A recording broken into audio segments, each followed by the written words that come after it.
Saturday, which is going to be good for whoever can, get that. Obviously, we're here in Group B right now. We've got, outside of the winner of this one, who's going to be playing against the Danish side of Echo, who took down BetClick earlier on today. You've got EAC and Wokzaki. So I think it is fair to say the winner of this is going to be in a prime spot to potentially take that #1 seed, and this is what they're after. With that being said, though, folks, time to jump right into that third and final map. We've got an overpass. T-side start for OG, looking like a bit of a B-pop. Look at this setup, though. FOKUS are fully ready for it. 4 people out in towards B, and the flashes are now going to start flying on in. The Deagles not going to be seen because it's only Glocks and USPs going out to 5 Volt. Actually finds the first. Banjo gets traded, though, and that's Jorko out of heaven found as well. Sorry? Body is on a turret right now. How did he even know about ZTR? Kills connecting. Shots confirmed out towards water as well. Volt trying to keep himself in check right here into the 2v3, but no kit available. They're on a timer right now, and Volt, another good headshot coming on down into a 2v2. Body might have to do a little bit more. He's got Prime Taps for support. One player in towards the waters. That's going to be Prime Taps. Hard clear coming out of Mathills. Able to get that kill onto the Julie. Tap on the bomb. Body has to do it all alone. 2 kills already under his belt. Needs to get all 4. And there goes one more and a 4th out of Body. That's the type of round you want to see out of the Frenchman. That is beautiful in the pistol to keep the momentum up here for OG. 5 out of 5 pistol rounds right now, Ted, going down the round of OG, and they are making it look so damn good. What is this out of Body, though? Look at that. He turns it back around. An absolute turret. And that last kill as well on the fadeaway. Perfect headshots coming around. Indeed, a beautiful round from the Frenchman. Big round out of Body. We were having that conversation as well about him and the firepower that he can bring to the table, as well as the experience. That's a very good example, especially on some of the T sides. And this is certainly something that Kuban has talked about with the boys. Yeah. We got to lock in for those pistol round, guys. We've got the advantages. Let's play them up. And that sort of a round happens. The morale isn't going to tank, but it's going to be a bit of a pest at the back of their heads. Yeah, especially when we're talking T-side overpass rounds, I feel like those are very difficult to come around nowadays. Yeah. And it is a map that is leaving soon, sadly. It is. You happy with that? I'm happy with the cash edition. I wouldn't say I'm particularly happy with overpass being removed. I think there were better options. It is very fresh to have a new map enter the pool at the start of each season. I like it. And I think the timing to announce that right after the major ends is very good, because it gives people time to prepare for the start of the next season. But I would want to see maps not being the same map that has been added in the last off season not get removed straight after. I thought overpass had more to give, and I think it still has more to give. I echo your statement 100%. It just feels like we're stuck in this 5-map roster, and then the other 2 just kind of get swapped in between seasons. But Sure. We'll see. I guess it ultimately comes around to what's being played the most, right? And Overpass was not the most played map I saw on something, pro level or on Pugs. pro level, like tier 1, it was played 11 times in the past season or something like that. Crazy. No, that was just me. Okay. Still though. Ooh, Cadian Body opening found the B-bomb site. OG, again, advantage is taken, and without too much heavy damage on their side either. FOKUS already have got to think about evasive maneuvers. Because that B-bomb site is OG's all day. Steps made by Cadian. Yeah, another good opening kill. Well, a set of opening kills coming out of Cadian and Body. It's a bit of a save being called in from Jorko, Matheus, and ZTR. That has been a bit of a story with well, not Jorko, but with Jorko and his teammates, with FOKUS in general. It is a team that always comes very close to winning important maps and important series, but it has been a bit of an issue to close them out, right? We saw a bunch of these examples during PGO Bucharest where they were picking into Inferno a lot, but then a lot of the losses, I think there was a point where they had like 3 consecutive losses on Inferno that were all overtimes. And that's one of the things that it is very difficult to address directly with such a young team, because it ultimately comes down to having experience, and you gain experience by playing, so you have to go through these very difficult losses. But it's one of the things that kind of feels like it's bottlenecking the potential of this team, because if they are able to close these games and they don't have these slow starts, or they're able to close in overtimes a little bit more frequently, then the number of wins are just going to exponentially grow. Yeah, coming into it, I mean, sometimes it's very easy to see where that lack of experience comes in for FOKUS as well. Jorko over peaking, Volt kind of not putting himself in the right positions. But these are things that you micromanage away in the macro sense and into the game that FOKUS bring into the table most of the time. I don't know if it's fully fair to say that the experience has been the #1 factor as to why they haven't been able to close out these games. But yeah, that's just kind of a personal take that no one really asked for. Coming into it. Saved away a couple of MP9s from the previous round. The Deagle out on Matheus as well. And an opening shot well landed onto Spook. Jorko opens things away out towards mid, but it looks like things aren't going to be easy to hold here for FOKUS. Yeah, Body's playing a bit of a timing game, right? He's been left all alone in towards the balloon, so needs to turn around towards his back to make sure no one's pushed long. Now he's going to have Cadian cover for that, so Body can focus on that smoke and punish Jorko trying to go for an aggressive play. They still know Matheus is alive. Reason we're saying this, a rifle. Well, not on a rifle right now, but you get the point. Gonna be looking for him for a little bit longer. Hear me out, Banjo gets the kill on Prime Taps. Even if he does, it's not that big of an issue, right? Yeah, that's the goal here. Prime Taps is being sent on a bit of a solo scavenging mission. If he's able to get the kill and secure the bomb site, he's gonna call him back. If not, well, then they go away. So it's all about slowing down, and I think he is calling them back. Body's picked up another one. Prime Taps needs to hard clear the barrels. He should, right? Oh, there we go. Kill confirmed. B taken, 20 seconds to get that plant down. And honestly, Volt could buy enough time. This could be close. 15 seconds. Does he take down Prime Taps? Is the question. No, he does not. So the round over before it could really be attempted there by Volt. 3-0 on the startup here for OG is going to be an amazing T-side start for Overpass. Yeah, not looking bad for OG, is it? First buy round coming up. Is there going to be enough money for Jorko to get onto an AWP? Answer is yes. He's going to have that big green with the smoke and the flash. No defuse kit. Not a single defuse kit for the entire team, actually, I've just noticed. Money still doesn't allow it. That's going to be rough as well, especially for a map like Overpass.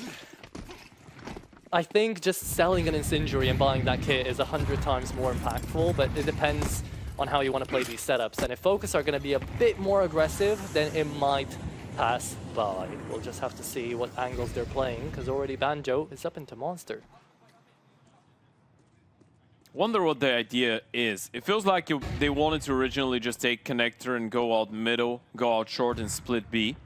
Matheus is in a very aggressive position. Have they made steps? He's not seen anything. Oh, he can This is such a massive play. He can just go for them to rotate down the B bomb side. Nothing in towards toilets. Full control there for FOKUS on middle, but the timing they're wasting on just making fully sure that no one is there could have had a quicker rotation. OG could still be out into this B bomb site. Now the rotates are coming in.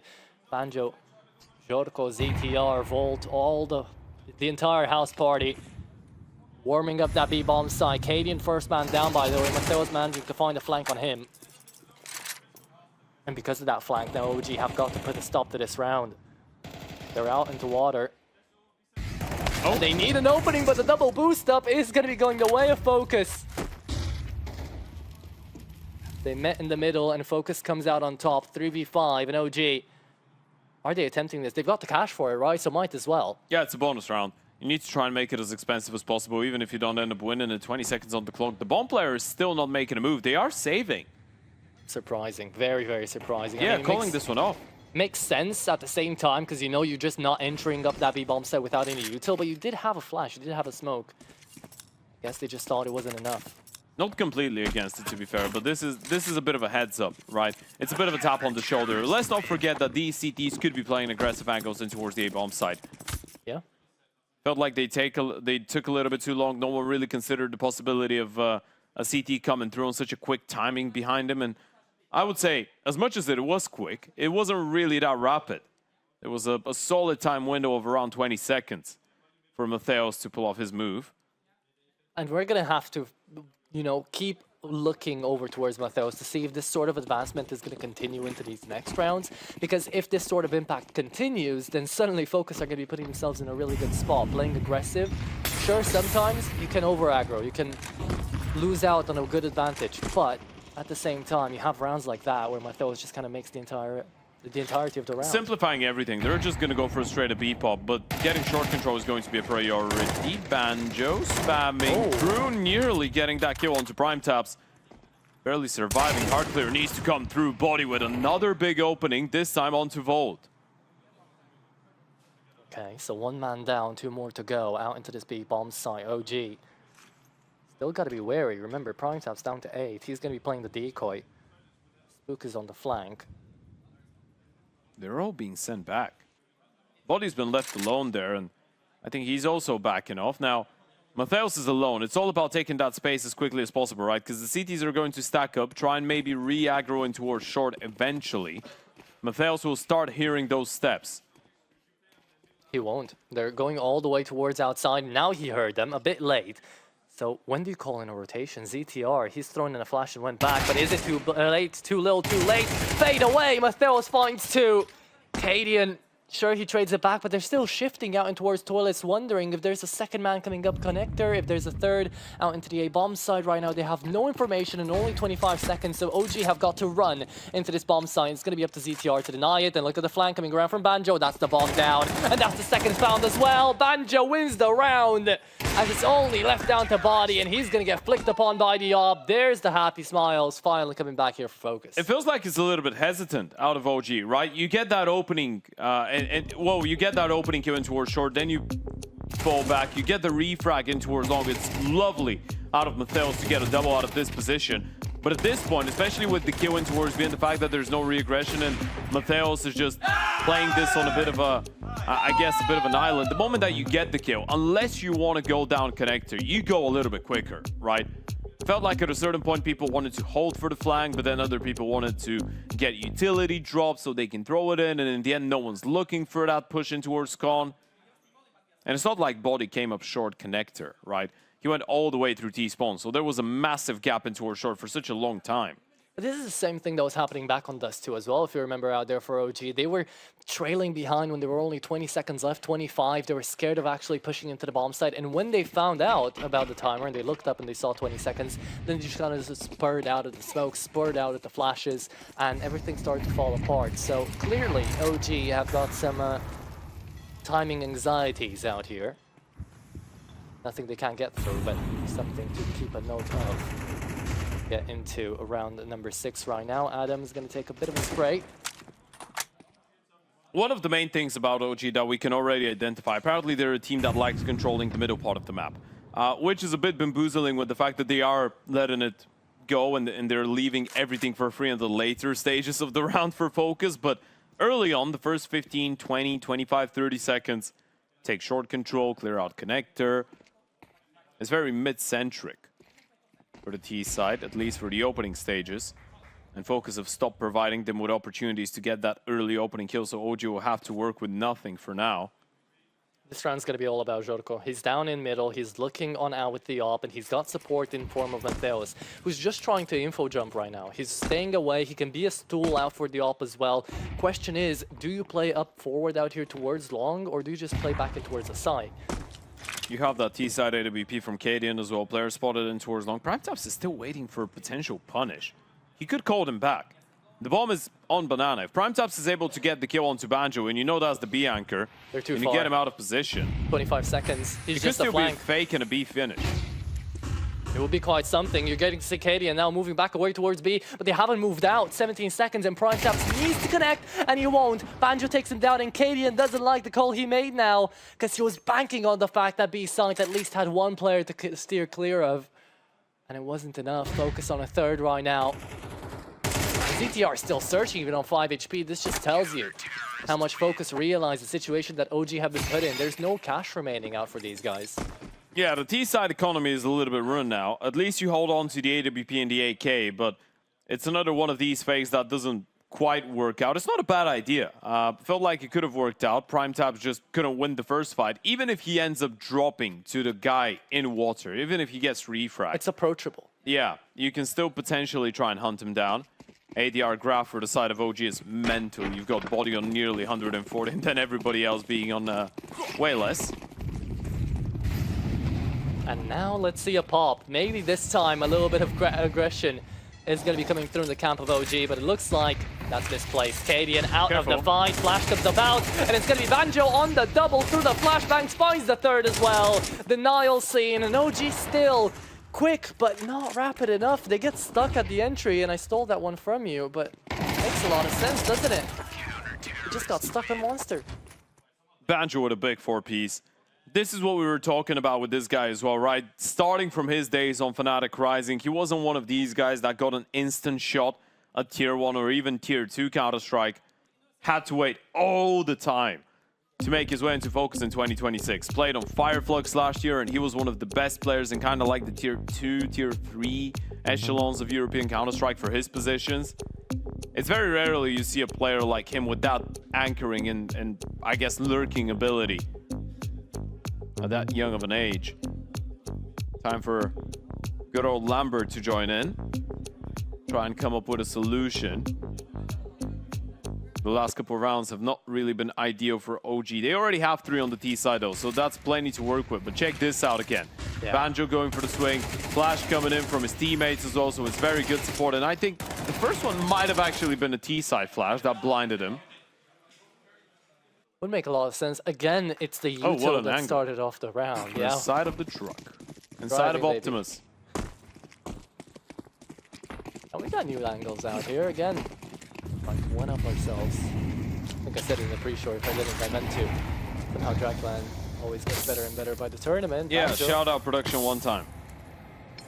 Get it 2 and the 3rd later down the line. But right now, Banjo, he's up in the smoke. He's taking so much space. Look at this. He's went in. Yeah, he's pushed through. Figured it out. No one there. So he's recalled everybody back to the A-bomb side. This is perfect for FOKUS. And this is what's been happening. It's either Banjo or Mateos taking up so much space.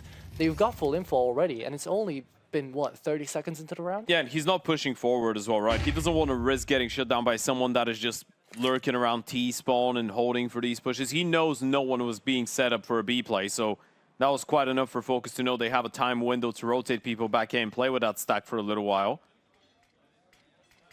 Mateos might get some action. Oh, maybe, yeah. He's about to find a lot of it. Flash is now coming through. Adam. Oh, no break. Just going through. Yeah, oh my god, you did have to break it. And they didn't. Flashbang comes around. Finally, a trade back from Spook lands. But look at the space taken out here by FOKUS. They've got the setup, they've got the kills, and they've got the round in the bag as well. It's Cadian and Prime Taps left down to the 2v4. And Prime is quite far away. I mean, honestly, he might just save it on a Galil. Cadian on the AK now.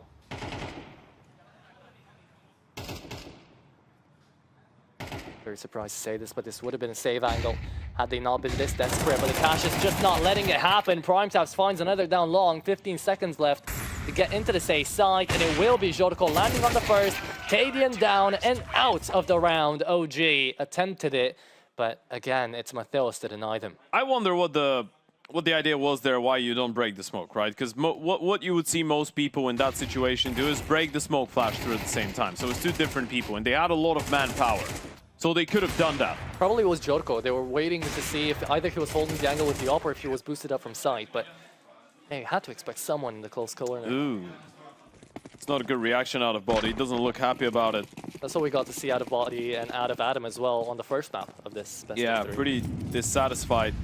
Down to the pistols. Is that a B-rush? Yeah, they're sending it in. Okay, well, they tried this once before. Didn't work out because the Banjo still gets the 1, but apparently it's not going to be enough. Vault down to 21, and he is going to get out with another before he falls. Those are rifles on the hands of OG, though. A real round attempted now, OG. Get that bomb down in time, because the rotations are coming in. 2 out of Monster. Out of heaven. Jorko's on the op out there, but he has nothing to break the smoke. So he's got to wait it out. Mateos on the timing. He's going to get checked by body, but it's not enough. There's the first, and it's only Mac 10s left. You've got an A1S out in water, but they haven't picked it up. You got to push Graffiti. You need a little bit of space. The bomb site is just shrinking. It's becoming so small. Jorko in a whole lot of trouble, but they've got the util. 1 kill out of the Oper should be enough. Jorko's got double! Prime Taps didn't even realize where Jorko was getting these kills from. And look at the reaction, look at a Bulgarian showing he's got that lungs capacity. Oh my lord, that is insanity. Finds them both out there. And again, you had an A1S down water, could have picked it up. The 2 Mac 10s go down CT thinking they can take down Jorko. I'm sorry, but where's Prime Taps looking? Where's Prime Tabs looking? Yeah, Body's teammates. very, very, very unhappy with this. As anyone should be into that situation, right? You I try to wonder go down if that CT. was a miscom, if they didn't realize the Oprah is close, right? Because there's no way he runs back heaven from the angle he got the first kill on. Either way, it's too late now to think about it. We go into the next round, full buy coming up. Jorko, KD, and onto the ops, and they're once again going to try to take down Water. A beautiful flashbang from ZTR, yet Volt only able to find the one. KD and... At least you had the cover. Yeah. He was blinded out too, Cadian. Just took a while for Volt to actually find the kill. Thing is, you see the opening towards Monster. And especially with how much emphasis OG have been putting on connector and short control, you are expecting more players to be there. The interesting thing is FOKUS seem more than alright with just allowing them to get that map control. Just punish later on, just like that, Jorko. With another reface and another reface. They even failed to jump on the first. Did they see the short player? Don't think so. Nope, not yet. Adam B's not showing anything. He's got a godlike timing. ZTR's got no idea. At the same time, though, Cadian could be faked into trying to go out Water. Now they've heard the boost go down, though. Doesn't matter anymore. Spook just took down the Lurker. A's open now. And they're going to be calling out the rotates. They're going back out towards A. Banjo has got to hold this all by himself. Is the bomb going back as well? Looks like it. Yeah, it is. Spook is caught him back. Jorko might actually have a timing out here onto Spook. 25 seconds. I mean, the bomb will have to cross. If Spook goes down, and he won't go down on the first endeavor, but there's a second player nearby. The bomb is already sprinting. Big fight coming out. ZTR, low on HP. Another clinical find out of Spook. Yeah, and Banjo doesn't have to save this one away, but it's just too unretakeable. In a 1v3, he's going to save it away. Can I just say, in a round like this, I didn't really like what Cadian was doing because I saw him up into con waiting to see if Spook was going to go down into the site when they had it open. Yeah. Even if Jorko takes him down, that's not a call you want to make as the IGL. You want to trust in your teammate and just make the call, go out A. He was waiting around to see what would happen. It makes sense, but again, it feels like there's not that much trust going on in OG right now. I mean, in this particular round, I want to say that was fine. Because you want to see if the CTs are going to over-rotate and just send it as a Hail Mary play of the A-bomb side, right? Because if Spook gets the first kill and then there's two more people just running at him from Dubster and back, you can just walk on B for free. So, in that sense, good usage of the lurkers. And that is one of the good things that we've been able to identify since the start of this series on Dust 2 and now here on Overpass. It's been Spook and Body a couple of times on Dust 2, but here as well. They've got these players that are aggressive rifles, that are space takers, that have been able to put themselves in very good positions for the late rounds. So it's not really Spook and Body sacrificing themselves every single time. You can tell that they are being allowed to play the mid to late round a little bit more, get themselves into good anchor, well, not anchoring, but lurking spots, sorry. Yeah. See it now into the opener. Matheus just swings out with the help of the flash from ZTR, takes down the one and half HP onto Adam as well. And suddenly OG, they're just getting battered and bruised out here into con. Flashes over flashes, angles after angles not being peaked. Spook smoked off the angle as well. It's going up into balloons, but this is really smart out of FOKUS because they got the man advantage. Why push anymore, right? Play together. It's a good switch, because you've conditioned OG for 10 rounds of action to the fact that they are going to be getting connector and short control for free, right? So now you send Matheus with a little bit of support, break door, double flash from B, he peeks, gets the kill, goes out, he's got two more teammates to escort him out of position. Just one of the things that OG have been conditioned not to be wary of. Oh, and again, Matheus, it's down to the timing. He surely takes down Prime Taps because of the shadow advantage, and now he just goes back. Sure, they don't have the info that they're already up in towards the A-bomb site, but by the time this retake's already going to happen, it's a 5v3. OG. They know it's a possibility. Yeah, Matheus coming right back up. But do they know about Jorko is the question. Even if Matheus falls down here, and he won't because of the timing, Matheus still finds Spook. Oh, you're losing out way too many players. Good molly coming through out there for Adam, but he's all that's left. 1v5, is clutch scenario needed. Down to 36 HP as well, 15 seconds. Yeah, there's no chance. There's not a world in which this happens. Taps it away, and he's going to get caught out. 7-4 as FOKUS hone in on their CT side. That was very well played out of Matheus, by the way. Such a proactive, such an explosive round out of the rifle. Gets that opening kill in towards connector, falls back, re-aggresses in towards long, gets 2 more kills. And Jorko is just that, I guess, backup plan in towards long. 7-4. A 7-5 half is great for OG. An 8-4 half is all right for OG, but is much better for FOKUS. So Yeah. we could still have a bit of a friendly handshake. And generally speaking, especially with overpass and how CT-sided it is, an 8-4 half is a gentleman's handshake. Sure it is, but you also have to remember that OG have been undefeated in pistol rounds so far. Right? Yeah, so for FOKUS, it's even more mandatory to get 8 rounds. Exactly. Either way, you're happy with 4 rounds on the T side of overpass, especially if you're able to make it 5. Well, the chances now. And OG, going for the usual T-side strat. Passiveness in the opening. Oh, and no more passive. Plays coming out of Prime Taps, finds the instant headshot off the Banjo, and the smoke is late. He's just going to go through it. The Madman is trying it again. Shots being handed out to him out here from the pillar onto side to Volt, making his presence known. The flashbang comes around as well, so you know they're shooting towards B. Spook just took down another one, and Prime Taps opens up the round all by himself as Jorko and ZTR left in the 2v5. Make that a 2v4. Oper needs a big play. Able to get the first one. That's enough to discourage them, make them go back in towards the B-bomb side. ZTR is going to be there. He needs a big multi-kill. Needs to win time for Jorko to rotate over. Continue on to do it. It's CTR. He did it before. He won't do it again, though. Prime Tap's the only man to fall, and Jorko has got to somehow figure out a 1v3. Not gonna happen. Cadian to shut him down. It's 5 rounds on the T side for OG, looking strong on their way to a potential reverse sweep. We've got a short break coming up in the second half right after it to find out which one of these two teams will be kicking things off here at Super DraculaN with a win.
And we're back, ladies and gents, to the second half of the final map of this best of 3. OG and FOKUS looking to hopefully skip a day out here in DraculaN, and we'll see if they're going to be able to pull that off, depending on how this first best of 3 goes. Out on overpass T side for FOKUS, and it looks like they are going to be a bit more casual about their approach on B. It's full-on contact play.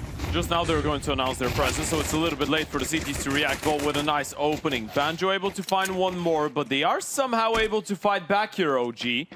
And they've stopped the bomb in its tracks, but look at Cadian. Coming in on the backstab. It was hurt. Volt is holding. Instant headshot. Bomb spotted. But that sends it back into a 2v2. Somehow that brings OG back into the pistol round is Spook coming out there.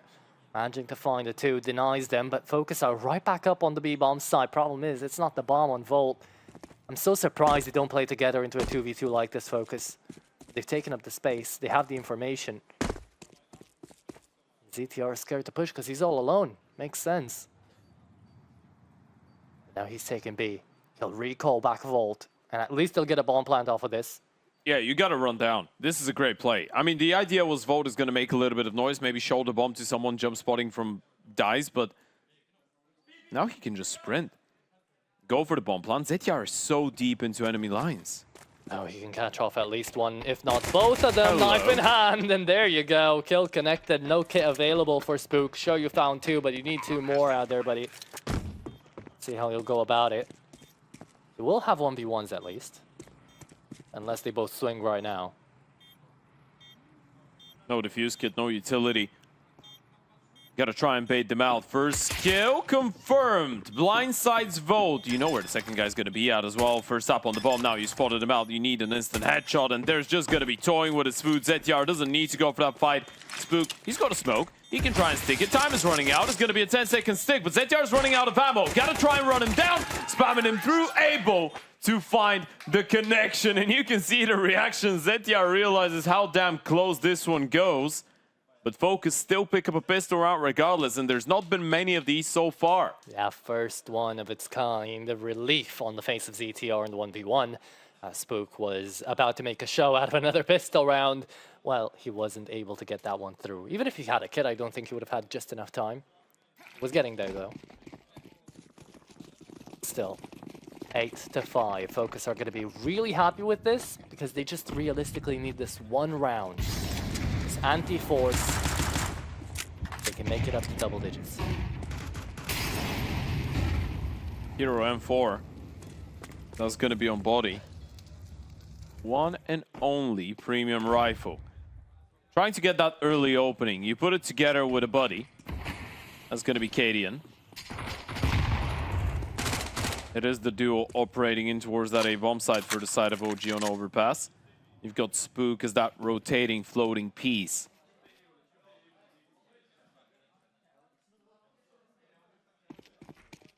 FOKUS have taken a lot of space, but so have OG, right? You've not seen anything in connector. You've got full short control, so now you can rotate one of these players back in towards A. And presumably, it will have to be the rifle. Spook has picked up the kill onto Jorko. That's a good opening. I'm not sure if he spotted the second player, but he can afford to be a bit more antsy with this. And he will. Down toilets right now. God. He had an empty headshot. He has an easy one to take down. He's found the 2, even reloaded away. Banjo's going to run him down, and Banjo finds the 2. Somehow this is brought back. 2v2 now. Out of the advantage given away by Spook on that Deagle. Flash connecting. 30 seconds left down towards long indeed. The bomb has been dropped. Banjo, remember, he's down to 12. So 5-7 at range could even do the trick. Eagle even more so. Cadian looking to peek out. He has no reason to. 15 seconds now, and it's Banjo to peek on out. Gets taken out by Cadian, and the Galil only knows about the 1. Scared about the second, but doesn't have to worry because Cadian's got it all under lock and key. That's such a big play out of Cadian, but it was so huge out of Spook as well. And you can see Cadian just turning around towards Spook. Yeah, you did this. Left all alone in towards that A-bomb site. Check this out. And yeah, he was the one that spotted the bomb, even able to double up and double down with the kill. In towards the toilets. Oh, 2 taps as well. Yeah, there you go. Jump scares coming away. Frustration onto the camp of FOKUS, knowing they're so close yet so far away from closing out this map in this best of 3. Yeah, a little bit frustrated here, Jorko. Big boy rifle onto Matheus. Only one. And as you said, that was a golden ticket for FOKUS to get a 10-5 lead come the first buy round for OG. Now the predicament has changed a little bit. FOKUS is the team on the back foot. You lose this forest buy, you're going to be looking at a tight scoreline the next time you got the AKs out. So Matheus might need a big play. He's already been able to tag down body. At least you know there's no AWP on the CT side, so you can afford to send that AK out in open spaces. But Adam B has found a big open space in towards the other side of the map. That's be fully cleared out for you. Yeah, you've got water control, you've got monster control, you know everything right now that this is lurking out to be an 8 Surely they'll let him get a kill. He's 23, Oh my he's God. the problem, What? but he finds 2. Body is gonna clear them out. It's a P250 to trade it. Banjo on the AK now, in 40 seconds left. You could think about the B rotate, but it's way too late. The MP9 is gonna take care of Volt as well. You think you take down the 1, you don't expect a second ever. Adam finds the 1. But he was on low HP, 30 seconds left now, 2v3. Banjo still on the AK, and he's looking out for this Galil. ZTR's connected it, and suddenly it's a 2v2 with 2 rifles on the hands of FOKUS, but not a bomb plant down into the B side, and it's only Cadian here to hold. Needs 1 kill. There's the presence. He knows he's got a 1v1 against the player coming out. Short looks the wrong way. There's no way. The timing. That's the timing that ends up costing you the round. Spook, a 1v2 clutch that he's been thrusted into, and he needs to try and bail them out. He's got a defuse kit on his back end for full HP. No utility, double peek coming in.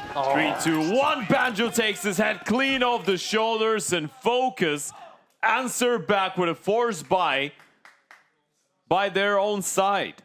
And it's so rough for Cadian, because the flash comes into left side. You know it's been thrown by the monster player because you saw the trajectory. Just don't expect the swing out to be at that moment. Especially after this play from body. It's so mind-boggling that they still lose the round. That jump, the fact that enemy gets the first kill and then trying to just be a bit more evasive because they don't swing straight away. Has Hans in his pants, moves a little bit too much to the right, provides them with an opportunity for a high-low. And this is one of those rounds where you look back in the VOD and you say, this is where things turn for FOKUS, right? Because that was a hero AK round coming out of Matheus with pistols to work with. And suddenly the T side have brought it back and have just decimated the economy here for OG. They win this one. It's 10-6, Ted. No money left out here onto the OG side. They fully forced It's even worse, by the way, now. Because it could have been a 10-5 with the first buy round for OG. It could be an 11-6 now with the first proper gun round. That's tough. A rough one indeed. Another M4 onto body. This time you've got that one onto Adam B as well. Scout for Cadian, a bunch of pistols. You're working with just 2 pieces of util though. This is 2 smokes on the CT side. Nothing more, nothing less. No flashes, no HEs, but a boost from body and a follow-up that doesn't lead to a kill. Matheus and Jorko somehow able to get those 2. This was a stack up in towards B, and they're the ones to take first contact, so they are going to be actually hit on down. Matheus left to 1 HP, only on the Glock now, picks up the A1S. And they have spotted Spook in towards top con, so they know the CTs have gathered information about Banana, about the toilets, about Long, but you also know there's one guy that's playing a little bit deeper. So you can group up. Worst case scenario, you're walking into 2 people on the B-bomb side. You know it's not all 3. You do, but the problem is, when do you go? Got the utility as well, but they might not use it. Is it another contact play coming out of FOKUS? It might be. Oh, and it genuinely will be. Jorko takes care of his own. That's fine, because he's got the rest alongside ZTR. Headshots connecting for the Galil, and as you said, they already know about Spook down con, so this is a round 1 for FOKUS, unless Spook can make magic happen. A bit terrifying. Might have to save. Next round is an eco either way. You've got the armor, the 5.7. You can try and play for exit kills on paper in towards Monster. Maybe try and get a gun upgrade for the next so you have somewhat of a chance and you can drop that pistol over to a teammate that's going to be on an eco. That's the goal right now, the agenda for Spook. But FOKUS have stepped it up so much. They have. On that T side now, and ZTR seeing the 5.7 overwhelmed. There is more people on the line, so Spook shouldn't be getting much more done. But as you said, Jorko's low, so this is terrifying. They might all go down to the 5.7. And I think Jorko goes down to the bomb explosion regardless. He's going to try and hunt him down. Nade to, hunt him down. It is the bomb to confirm the kill. Spook has found a rifle, so that's an AK. All 5 kills, tactical timeout for OG. That is the point where you need it. They've not called it, but if you want one, this is where you make the call, and you're like, okay, we got all 5 kills, they've got no money, and we've got somewhat of a half-buy coming up. Do we want to take an extra second to talk about what the plan is? Answer is no. No. They're going to keep their last tactical timeout. I think they only have one more. Is someone leaving themselves enough money for it? Because KDN goes for the armor MP9. So unless Adam B can drop over an AWP in the next round, KDN might be hopeless. I don't think they want it though. Right now, they're just fighting time and time again. It's been so aggressive at both sides. Right now, it's spread it out for a one-on-one down fountain. Oh, and KDN out in the open, out in the wide. Open is gonna fall. Banjo and Jorko connect together and out long. You know there's a second coming up. This crunch is not gonna go the distance out here, Ted. They should have gone all in if they wanted it. And now they just half-assed it. That's a bit problematic. I'm still keeping track of, because I'm not sure what the loss bonus is. They don't have 3,400. There's no way they have 30. They've not lost 4. This is not 4 rounds in a row, right? So it should be 29. So that leaves you with 5,200. So if it is indeed that, well, you're not buying the offer. It's 52-50 now because they got a kill. And if they get more kills, you might get more. But bottom line is, I don't think Adam B is going to have enough money for an AWP and armor. We will find out. But I've got a funny suspicion that KDN will not have a big green with 6-11 in favor of FOKUS on the CT side of Overpass. And that might be a bit of an issue. Oh, indeed, it will be. Because you come around and you see that Jorko's having another good game, but it's Banjo 19-9 out here, Ted. Having the time of his life. He's about to hit that 20th as well. It's not even 29. It's 24. So yeah, KDN, he's on 3,600. He purchased an MP9 and small armor in the previous round. So he spent 2K. So he could have had a glass cannon, at least. And now he's playing an MP9 again. This is what we were talking about. You've got one buy round left with an opportunity on Overpass. He definitely has a specific round in mind. If he's deliberately made the decision, I'm not going to leave myself with enough cash to have an AWP because I want to have an opportunity to win the previous round. Yes, it wasn't a bad idea to have the triple setup in towards A with the rifle as well, but as you pointed out, it felt like they were a little bit disconnected. So now Lambert's got a lot of work to do. You need to get or pull a rabbit out the hat here for OG. And you like to, but again, coming in from the coaching staff of FOKUS, they realized that, called in the tactical timeout. Now, you might be wondering if they're going for a gimmick, if they're going to try to find something, maybe another contact play down towards B like they've done so many times already. So you've got to be wary, you've got to be cautious. And as your OG right now, you can't really have that leniency of being cautious because you need to make something happen. It's 11-6. Was the call? KDN down in con. He's double con. Only Banjo here. Well, he's got Jorko behind him, sure, but he's not going to be pushing up, and KDN's trying to play aggressive. Molly's not going to extend to him. They will hard clear him. They know that Molotov's not touching him. Spotted out. Banjo with a free kill. That's KDN out of the equation. No one nearby to really do anything about it, though. Body was already making his way in towards long. You've got short control at least because of Adam B and Prime Tabs, but FOKUS with 1:15 on the clock in the golden ticket. And now KDN's died with an MP9. You know they didn't have enough money for an AWP, so you're going to be taking so much space on contact. Indeed you will. And they're burning through utility as well just to try to hold them off of the safe side. Good nade. Should land on Banjo and on everybody else as well, actually. That's over 200. 150 damage coming in from the grenade. A single left click is enough, though. Jorko Mateos open up the site, and it's Adam B on the flank back. 2v2. Bomb drop indeed. Jorko's down to 18 as well, and Prime Taps is coming up with his teammate. It's only left down to an 18 HP Jorko. Adam B can go down to a bullet, sure. But Prime Tap needs to get headshotted here, and it's not going to happen. It's OG keeping themselves in the game. To be fair, I have no clue how this is extending play, by the way. Adam P and Spook going absolutely nuclear with the double kills. That was probably one of the easiest starts of a round that they could have hoped for. With that kill onto KDN, you get a 5v4. You've got all the util, all the time, all the space in the world, and OG still stay alive. This is such a big moment for Spook and Adam to step up. Yeah, FOKUS just kept on pushing the issue right there, and they weren't expecting maybe as much util to still be left on standing, but Spook just found so much damage, as you say. Coming in, round number 19, and his focus on a 4 spike. Tech9 in hand for ZTR, and look at the push-up into W now. Enter short already. There's only 20 seconds that went by. 3-man setup coming out for OG. 4-man setup, actually. They've done this plenty of times. I think FOKUS would be expecting it by now.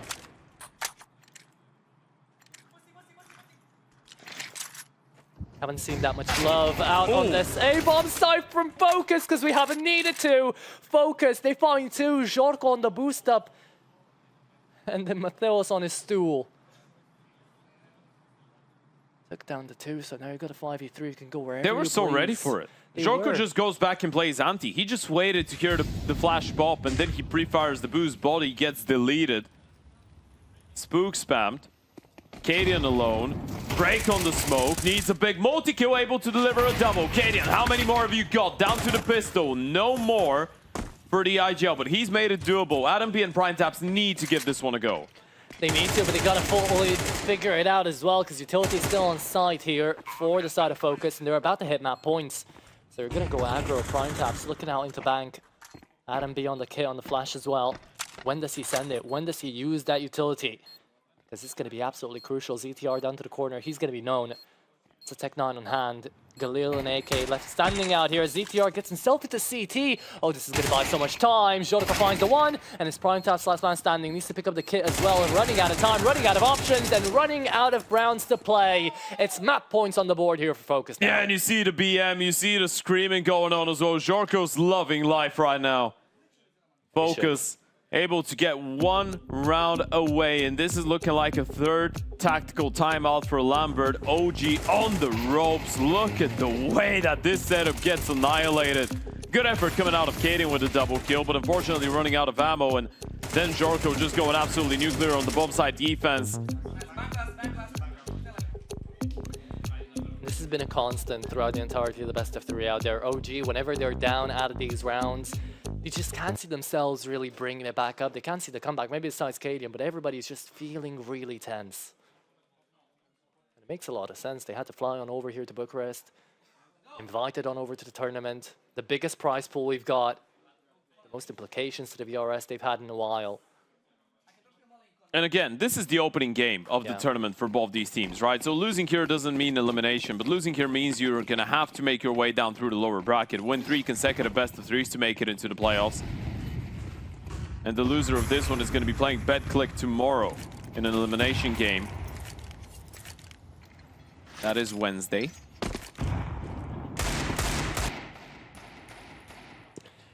Maybe in the final round we finally get to see Cadian on an op, eh?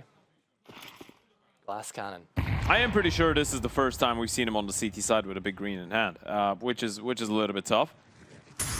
Prime Taps, people already out of monster, missed the timing to spot them and stop them in their tracks. Jorko with another clinical find with the AK. Still a bunch of pistols and MP9s around the bomb side though, but they're all getting mauled down. Mattheos flashed through the smokes, through the barrels, getting these kills, and OG did try to fight back, but he's still doing it. Bomb is dropped in front of Monster, so they did take the bomb side. They didn't have the C4.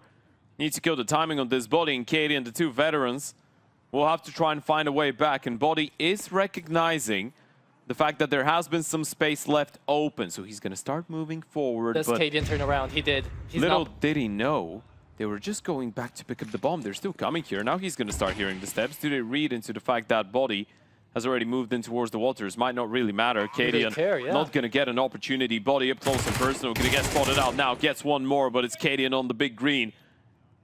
Needs that 1v2 clutch. First player seen.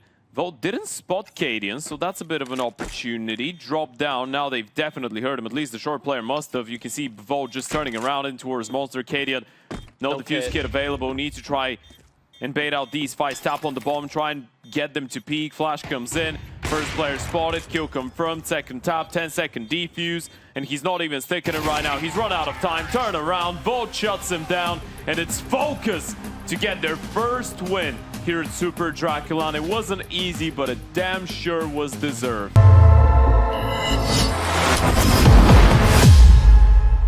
It's with different opinions, so let's not delay this moment any longer and let's go to Nuke.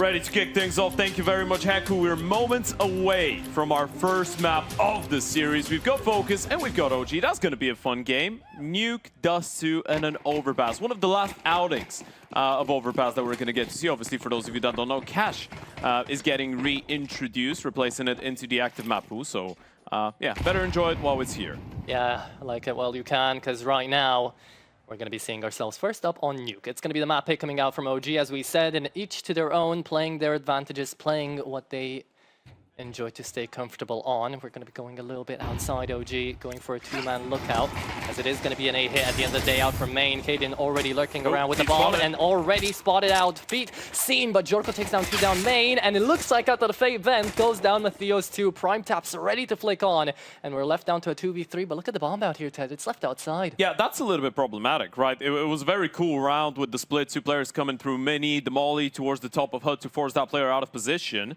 Jorko, is he ready for the reposition though? They've all left the A-bomb side. No one in towards the lobby. Jorko's going to get tested and dropped by the Glock. So that's going to leave Vote in a 1 versus 3. He's got plenty of time, I guess. The T still need to think about where he's going to be coming from. But I think he's got eyes on the bomb remotely. Yeah, he's got it. You can see it. Problem is, right behind Config. He's got that flash, you know, he's thinking about using it. Problem is the timing coming into it. OG are taking their sweet time, realizing they've got the man advantage, they've got the time advantage. Coming into the swing right now, Volt isn't going to get to see anything. Now he's been spotted, sees the bomb as well, not being picked up just yet. He's taking the fight continuously, and he's been dinked. I think this is the end of the road out here, Ted. Down to 7 HP. Yeah, he's going to run. Save away that armor and the flash.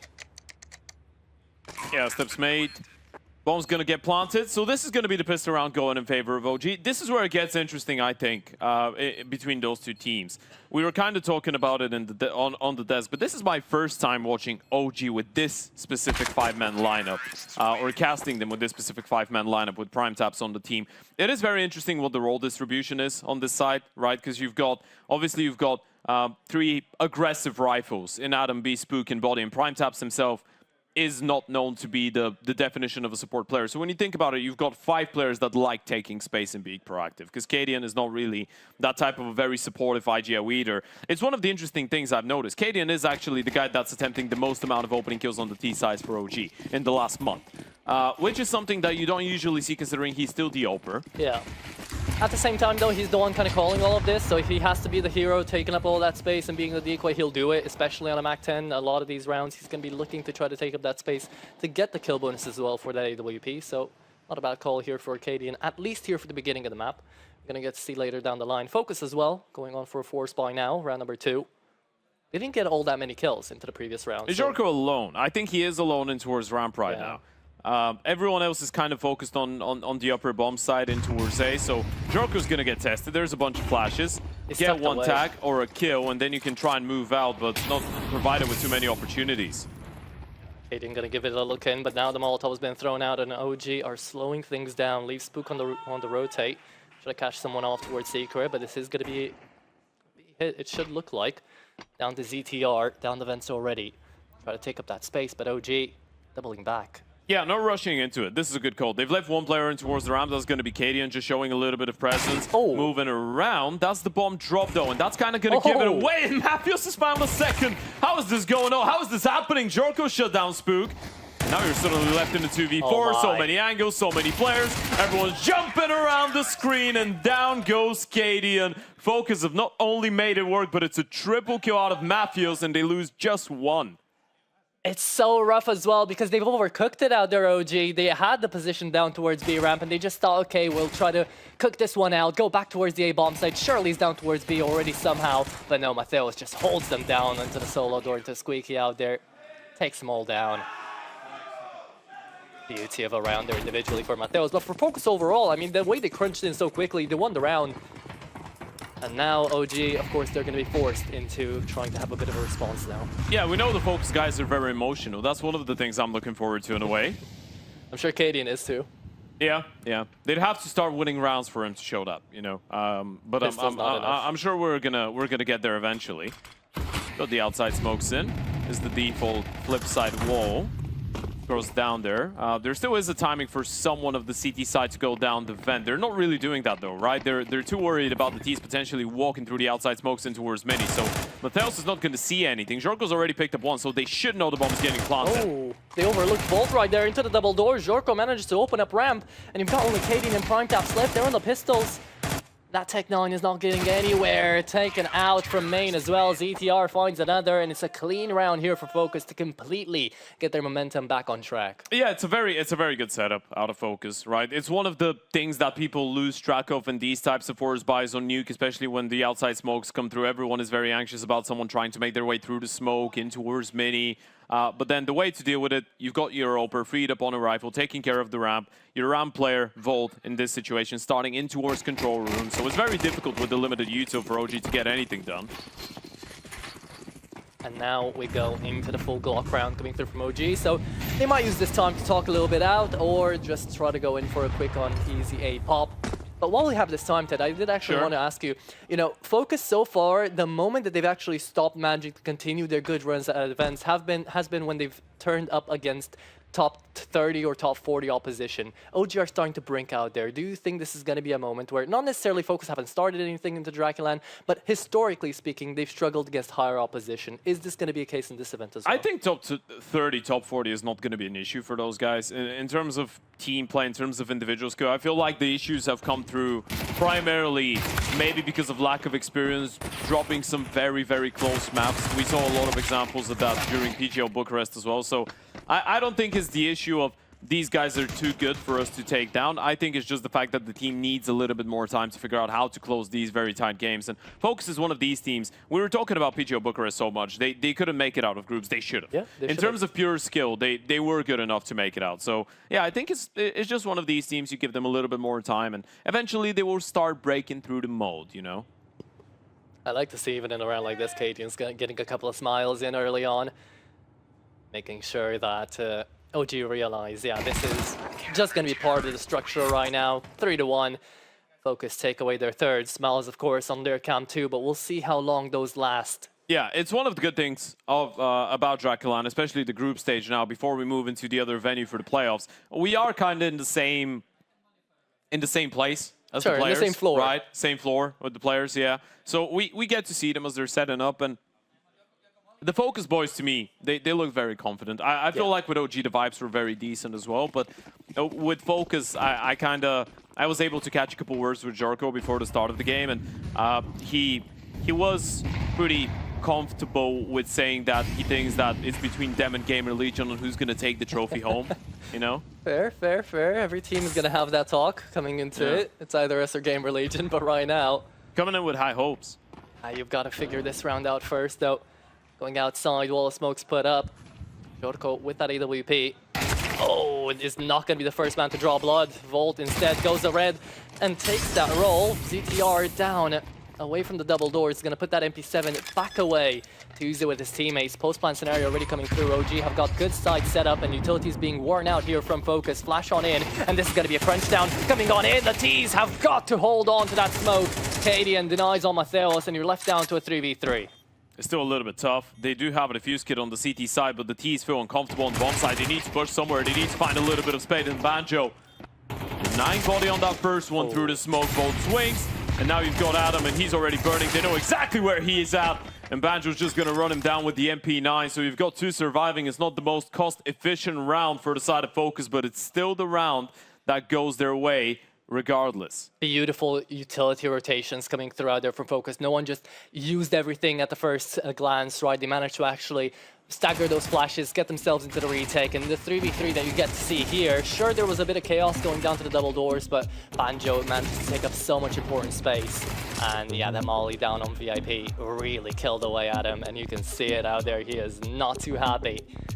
But no one from OG would be. A 4-1 start and their T side. I mean, again, to be kind of expected coming into it. You will take a timeout, trying to get Lambert on the mic out there, but you know, you're not expecting everything out of the T side to begin with. I think it's very basic conversations that we're having right now. It's kind of like, guys, it's a 4v5. We planned the bomb. We need to group up and have a plan to take either control together or ramp together. The moment we get smoked off, we need to either A, commit on the spams and keep control, or you need to just turn around, probably gotta be, or want to be a little bit quicker as you're making that decision which part of the map to fight for in the post plan.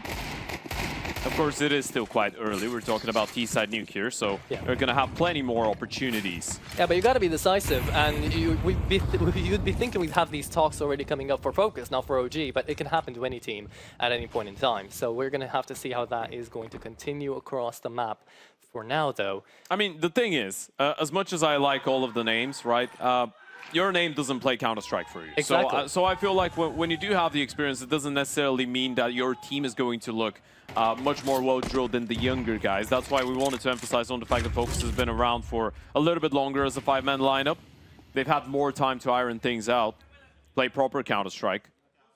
And figure out how their teammates are actually going to be responding to whatever they're going to try. But coming into it now, OG do have the hero AK out on body. canadian trying to get himself ahead of the pack down in towards Secret with that Tech 9, and it will be a Mac 10 half buy out from PrimeTaps as well. So they've invested a little bit into this round. Still, of course, can go for the full buy into the next, but this half buy here can do certain damage, and it's up to Volt to deny this. Onto the B side, you've already cleared out Vent. You're taking a lot of space with 45 seconds left. OG can do whatever they wish. There's no quick rotations for Volt, I feel like. Jorko is in towards the round, but if Volt falls down without a multi-kill, this could get a little bit tricky. It's a one and done. He's got to take this one. It's the AK he kills. Finds them both. Volt is going to find a dink down on Spook as well. So the AK's low and the nade is going to find him. There you go. Jorko takes him down, but on the other side of the map, outside is PrimeTaps and canadian connecting shots and taking out names. 1v2 PrimeTaps. You've got 20 seconds to figure this one out, and it's running out of options. Going into the 1v1, ZTR is going to get to see the leg, takes him out and brings the 5th on the board out there for FOKUS. It's just perfect out of Volt, right? It all comes down to the fact that he's able to get a multi-kill, and then even the dink onto the third guy kind of sets up Jorko very nicely for the kill with the nade. We're going to see it on the replay here. Lovely spray down coming out of Volt. And that final kill, it didn't really... I like the idea to go down the B bomb side and have that double flank cutter, I guess, play with canadian in towards outside and PrimeTaps in towards the A bomb side, try and cut off these rotations from the CT side. But in order for this to work, you do really need to get the kill onto Volt a little bit cleaner, right? You need to make sure you get that efficient refrag, get the bomb planted, not let Jorko intervene. Because suddenly the lurks just need to activate a little bit quicker, and even if they do get the kills, the bomb has already been dropped. It's very difficult to make your way down there. It's nice to see that there's a smile on Adam B's face. Lots of smiles today in this best of 3. Hey man, people are enjoying themselves. It's just day 1 of the event. It's not elimination on the line, you know. They're going to get enough time to get into things a little bit more, get warmed up. It's always nice to start with some heat, but right now, also, no heat the first needed. event after some off time for a lot of these teams right now. Poor PrimeTaps, man. Yeah, it's been some time since the events, but PrimeTaps is not going to get to have fun in this round. It's headshotted through the smoke out there. 4v5 already starting into round number 7, as OG have got to weigh their options. Down towards Ramp, Body and Adam. They're going to be waiting for a flash out of Spook right there, or just waiting for the smoke to fade away. I guess that works too. Volt once again has got to be that anchor out towards the bomb side. Took a little bit of space down Ramp, went out back. OG. Do they make the same mistake twice out here, canadian? Do you call the B ramp play, or do you just go back into lobby? Did it work out the first time? Maybe second time's going to be the winner. The setup is very good right now from the CT side, right? You've got Matthews down in towards Secret, ready for that walk. You've got Volt being aware of the possibility of people coming down the ramp. The A players should be on high alert that someone might try and sneak their way in towards Hell and Heaven. So the teams don't really have a lot going on for them. You can see Jorko looking for that walk. Outside is the only area that Jorko needs to be checking on the timing for, so Adam B might be able to surprise him, and he will. Leg shot connects just for 40 or 60 damage, sorry. Refrag comes in from Banjo, but that might open up a bit of a gap in towards A. It has ZTR down to the fake vent, already shot in through the 2 walls, but is going to still be unchecked. Spook can be taken down, but Body saves his teammate. Matthews comes up the vent and takes down 10 seconds left. Cadian's got to go for the clutch, and he's not going to be allowed to get it. Matthews on the clutch up, on the 3K, and on the round gives FOKUS a 6 now. It's such a sharp play out of the Croatian. That was such a big play out of Matthews. That's what you want to see out of him. Star player on that FOKUS team, both CT and T sides. So quick, too. That's the aggressor flying up the vent. And this is what you wanted to see out of him in that situation, right? Jorko goes down. They know where ZTR could have been, either in towards mini or in towards CT vent, and they knew about Banjo's position, so Mateos needed to use that opportunity as one of his teammates were still alive. Fly up the ladder, get all these kills, and you can see how much that means to them. It's 6-1 now, second tactical timeout being used, burned for OG. And it's burning like wool right now, coming through. FOKUS have had all the advantages they needed, but you have to remember all these clutch factors coming in through for FOKUS. They're not going to be a consistent factor coming into this one. They would love for it to be, but right now you can't bank on Mateos jumping up the vent every single A-hit round that KD is going to call. I'd say it's working well enough for them. It is. They are putting themselves in good positions. OG are probably telling themselves the same. They're like, well, this round was very winnable. We knew what was going on. This guy just went up the vent and killed all of us, so it is still doable. Money on the CT side is pretty decent, though, so it's going to be very difficult to get a reset. Big damage coming in through the utility, but Mateos already gone and out. Finally, an advantage taken out here for OG at the beginning of the round. Oper's down secret. He's going to look for this, but can he shotgun up? Can he find more than one? Might not need to. Get one kill, back off, post on a more passive angle in towards control. Bomb's there. It is, but no more info, so ZTR searching. Might be the demise of the round out here for FOKUS if they lose another player. Although, that's a speaking with the X-ray on. Again, FOKUS have got a decent setup even with this man down scenario. And Jorko starting to look. Oh, he's going up and he's already shot. He's taken himself out from secret already. He hasn't found a kill. And sure, ZTR are able to trade one back, but they've got full site control out here, OG, and they are going back. Yeah, they've gone back up outside. They don't feel like if Jorko's going moving forward, he's going to be alone. They know Volt is still alive, right? And they don't really know where the ramp player is. It's going to be an A-Rap instead. Banjo's got a lot of work to do. He's alone on the upper bomb side, and he's already pushed in towards the lobby. Yeah, but look at the awareness. He's looking out heaven. He might just swing out into Spook out here. And remember, Spook down to 38 from that util damage. Body swinging on in first, maybe? Bomb's going to get planted out here by KD. And yeah, Body's making the right call not to swing. Spook outside is going to fall, but that's information. You've seen the two outside, so you're just wondering about what the other one is, and you've just found him. Banjo caught down in hut, and it's going to be only down to ZTR, down to 1v3, and he's not going to be able to make the spray stick. Down to a second round, OG are able to finally put up another. That was a very good mid-round call coming out of KDM, by the way. You spot the Oper down there, you deal with him in towards secret, you just slow down the tempo a little bit and go back. Especially after ZTR pushes in towards the lobby and gets that kill, you're thinking, well, they've cleared out the A-bomb side, they've cleared out lobby, they know there's nobody else, so they should be panic rotating down B. And we know how good FOKUS are individually, but again, patience comes in. Jorko could have held the angle for 10 extra seconds, and that round would have gone completely differently. The call wouldn't have been made like that, but just started to look around. It happens to the best of us. But also a good triple kill coming out of Adam B. It's important for people like Body, like Adam, to get activated. Look at this. Mateos, it's all down to a timing. Body's aware. At least it looks like it. He's thinking about it. Util's being sent out, and you can see the one right now. Do you get out with a single one? No, they haven't checked you. How many do you get? Mateos down for 2. It's good enough. He's taking them down. KD down to low HP. 4v3. And they're on main. It's the only angle they can really approach. In that smoke, 2 holding outside. No one actually on this side for FOKUS, though. A bit of an oversight, isn't it? Felt like you were aware, but then he's able to get a kill and a half. Jorko picks up one more, and now they're trying to go through mini. That was a good spray out of Prime Taps, nearly getting a second. Oh, no. It was 2 HP. That was a bit tough. Yeah. That was a bit tough. ZTR turning around, getting that kill, and that's going to leave Body in a pretty unwinnable situation. I mean, this is not ideal for OG. It's looking like 7 for FOKUS. Might even go up to 8, maybe 9. Yeah. Jorko is going to get another clean shot, and there's going to be a little bit of frustration starting to appear on OG's faces. For everyone that's just tuning in, this is OG's map pick.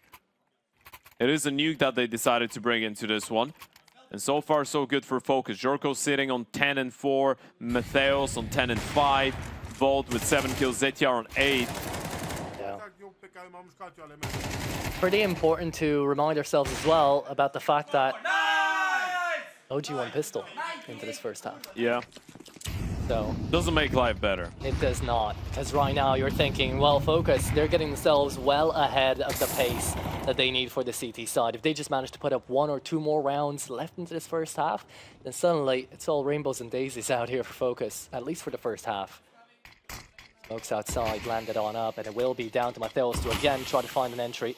This should indicate there's something a little bit different happening, right? That's the first time they've used the layered smokes. The triple smoke. Oh, the nade actually exposes Spook, but he's still able to get the kill. Body walking in towards Mini, gonna catch Banjo looking the wrong way. So this is already looking much better now for OG.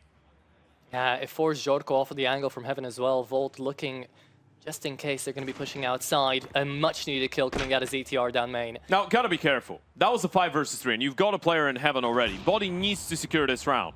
But Jorko just found another. It's down to Body, who won't be able to see the player coming up the vent right now because that well-timed smoke, and ZTR saving the day. Body now seen up on heaven as well. It's up left to DraculaN and Jorko in the 1v1 down lobby because Volt just manages to dispatch of Body. DraculaN, another clutch needed. Oh, and you can see the expression. Yeah, he's you see not the happy. reaction on his face, yeah. This round just goes out of control. 30 seconds. Her turn around. Jorko will nail him. And FOKUS still away at 3 versus 5. And I don't want to be the bearer of bad news, but this is usually the type of round that you lose, and that kind of sets you up until the end of the half. A tactical timeout being called in from Cuban. He's definitely not happy by the way that FOKUS were caught off guard with the outside play, especially the turnaround or the lack thereof in towards Mini. But if you are OG, you just got the opening kills. You got the kill onto the Mini player, Body walks through the smoke right after that. Yeah, but ZTR, what happened to ZTR, man? He finds 2, and Jorko's so electric right now. I mean, sure, say what you will, up until now, every single individual out of FOKUS has been really scared to fight in a 1v1, and they're not happy. That explains it. It just didn't feel like they played it on the same page in the 5 versus 3. And these are the types of rounds that you need to convert, especially on the T side of Nuke, right? And I think Body knows it. You're down 2-7. You pick up one, maybe you pick up another one, you get 4 or 5 rounds out of the T side, you're right back into the game. But these are the sorts of rounds that you cannot afford to let slip. An ultimate round of the first half coming up. And we've got ourselves the half-by rundown vent already coming through for OG, but they've lost Body outside, and suddenly you're on the missed timing right now. OG is going to get the bomb down. FOKUS are going to be on to the rotate, and PrimeTaps is expecting to be able to catch someone off on ramp. Volt, he's periodically checking back, but he needs the kill. And look at the double layered again coming through out here for Adam. Does he get more than one? There's the first. Second should get traded. Yeah, but he's gone back. He's buying up so much space, so much time right now. Volt's the only man really coming down to B. Yeah, Jorko's there too. And that's the issue. Body out, Adam out. They don't have any more rifles left, nor utility. This is going to be nearly impossible to hold on. Surely, unless DraculaN is able to produce something beautiful, but won't quite be like it. Jorko on a pistol, tapping away, able to get that headshot. It's a triple out of the Bulgarian. Defuse will come through. 15 and 4 on that CT side for Jorko. He's loving life right now. Yeah, he is. 15 and 4. He is killing them all. And again, he's doing it with amazing response time. Problem is for DraculaN, again, it's not a badly called round. The idea behind the half-by rushdown into vent worked out. They had the layer defense coming in for the rotates. They bought up enough time, and it was down to the last 5 seconds to actually get that defuse going on through. It just became an aimers game, and CS is always going to be that aimers game, but right now FOKUS are out aiming OG. Yeah, it's a little bit tough, isn't it? Yeah. The youngsters just taking over the server, and even ZTR, who's the IGO, he's still having a very good game. Everyone on the side of FOKUS feels like it's out aiming everyone on the side of OG. And Jorko with another opening, this time in towards the ramp. You cannot escape this guy. Can't get away of him.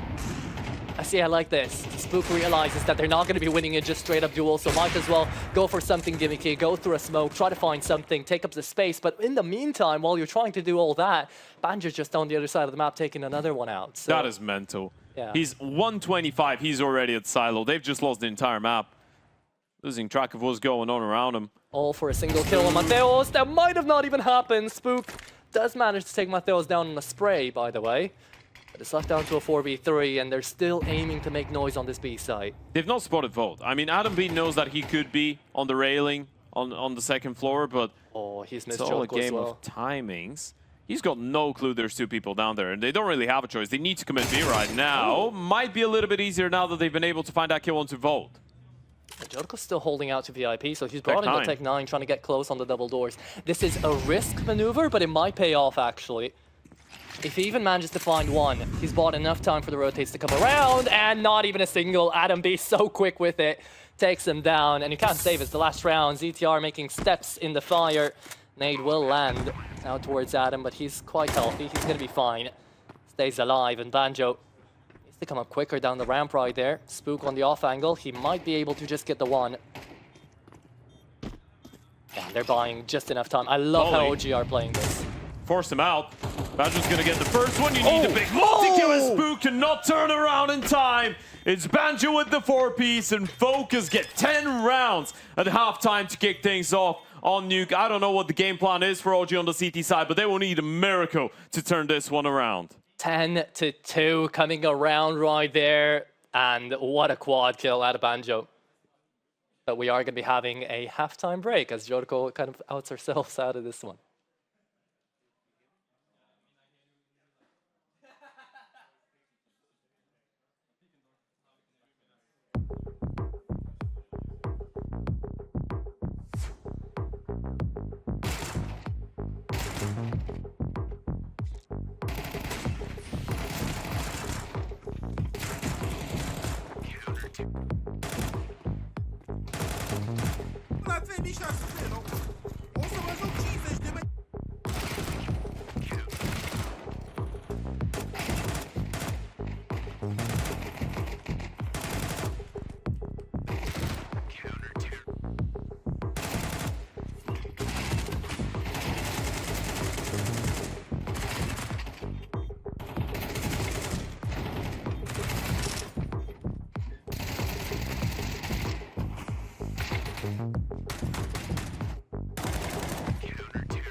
Two rounds to the good on their own map pick as OG head into that CT side of Nuke, ladies and gentlemen. Welcome back to day one of Super DraculaN. It's game number 3, but it's an opening matchup for both these teams. FOKUS looking unstoppable. A force to be reckoned with right now on Nuke, moving into the offense. You've got ZTR popping off with double-digit kills. Banjo the same, Matheus as well. Jorko on 16 and 5 topping the server. OG might need a bit of a pistol, and that's a good start out of Cadian and Body. Matheus got to trade it back though, and now you've seen the second as well coming around. Spook hoping for a headshot. Let's see if he takes the bomb down, and he does. Down to that 1v1, very important to win it out. Jorko being hit on from 3 different people. is going to stay alive with the P250, still looking to clear everything out as they are thinking about a three-way step into main, manages to find the kill there, Prime taps, and it's left down to ZTR. He could have had the surprise factor, knowing that there were multiple down on main, and yet he kills the one, and the second takes him out. So another pistol around the bag here for OG. Yeah, very important pistol coming out of OG. This is what could keep them on the map. Is going to be a long way back, obviously. You get double kill out of Body. He's one of the people that we weren't really able to talk about too much in the pre-game with Heku, but Body's, I think for me, throughout the last maybe 5-6 years, I'm not going to say the number after that because it's going to turn into a very bad meme, and I'm too old for this.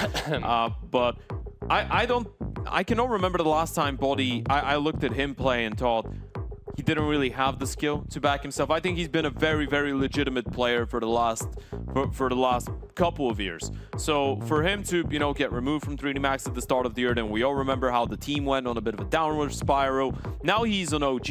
I am looking forward to seeing how this team is going to look in the long run and whether he's going to have a place on the team or not. But I think he's one of these guys that you just send to a team and it's an almost instant upgrade when you think about what he's able to bring to the table in a way, right? He's bringing an experience. He was an IGL before. He's an aggressive rifle. He can open space. He can play star positions. He can even be an anchor maybe on some maps. So it's kind of like one of these Swiss Army knives type of players.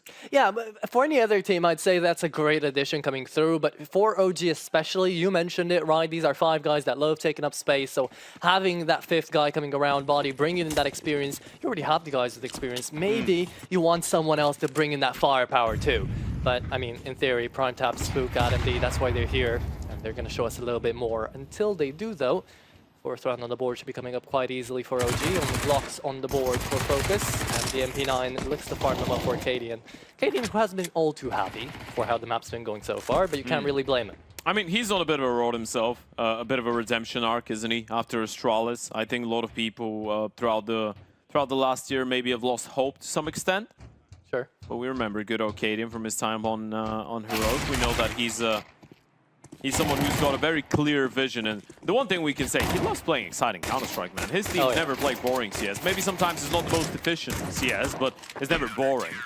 And now that he's the Oper again, I guess the question is, can he be as exciting as he was on Heroic back in the days where he would not be one of the best Opers in the world, but he would be very decent individually to hold his own, and then the calling would be very nice, and he'd be kind of able to put himself in good positions and maneuver around all of that. So it kind of added up to that very proactive style of play, especially on the CT sides, where he would have a lot of good highlights every now and then.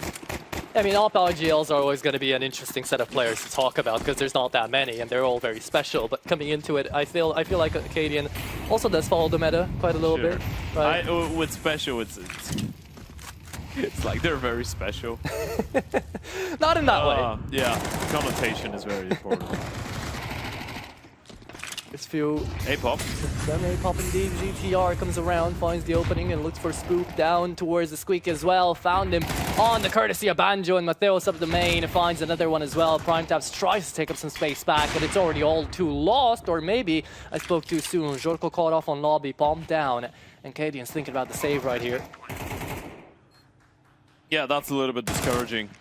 They just go for an off of spawn pop in towards the A-bomb side, had one player on top of Mini. Looking like pretty basic stuff out of FOKUS. It's kind of like the team says, well, we've lost the pistol, we've lost the anti-eco, but that doesn't really change too much, right? We're just going to hit him with off of spawn, call, test their protocol, see if they can actually withstand on that A-bomb side. Spook, Body, Adam B going down without kills. Didn't really help. Set rounds like this as well make so much... Make FOKUS look so good in the long run as well, because you realize that, yeah, these guys, Kuban has definitely managed to find his rhythm onto these guys. Sure, they've been together for 4 months. Sure, they've been grinding like 100 maps in 4 months or something like that. But all the practice time that they're also having is paying off dividends. At 4 months ago, this type of round couldn't have necessarily gone down this smoothly, and now it did, right? Especially up against OG. It is going smoothly. It's also the fact that they're not... There is a chance that they don't even get tested. If you win the T side of the back of, what, 2 or 3 off of spawn calls, you haven't really been forced to play default, you haven't really been forced to play the mid-round, so you're not giving away too much of what you can actually have in the locker as a team on the T side. You're just going for a couple pops, and if they work, and you just close out the game. You're already close enough. This one is going to be a little bit more spread around, I guess. Or not. Grouping up in towards the ramp, maybe. Not even outside smokes in play, by the way, from the T side.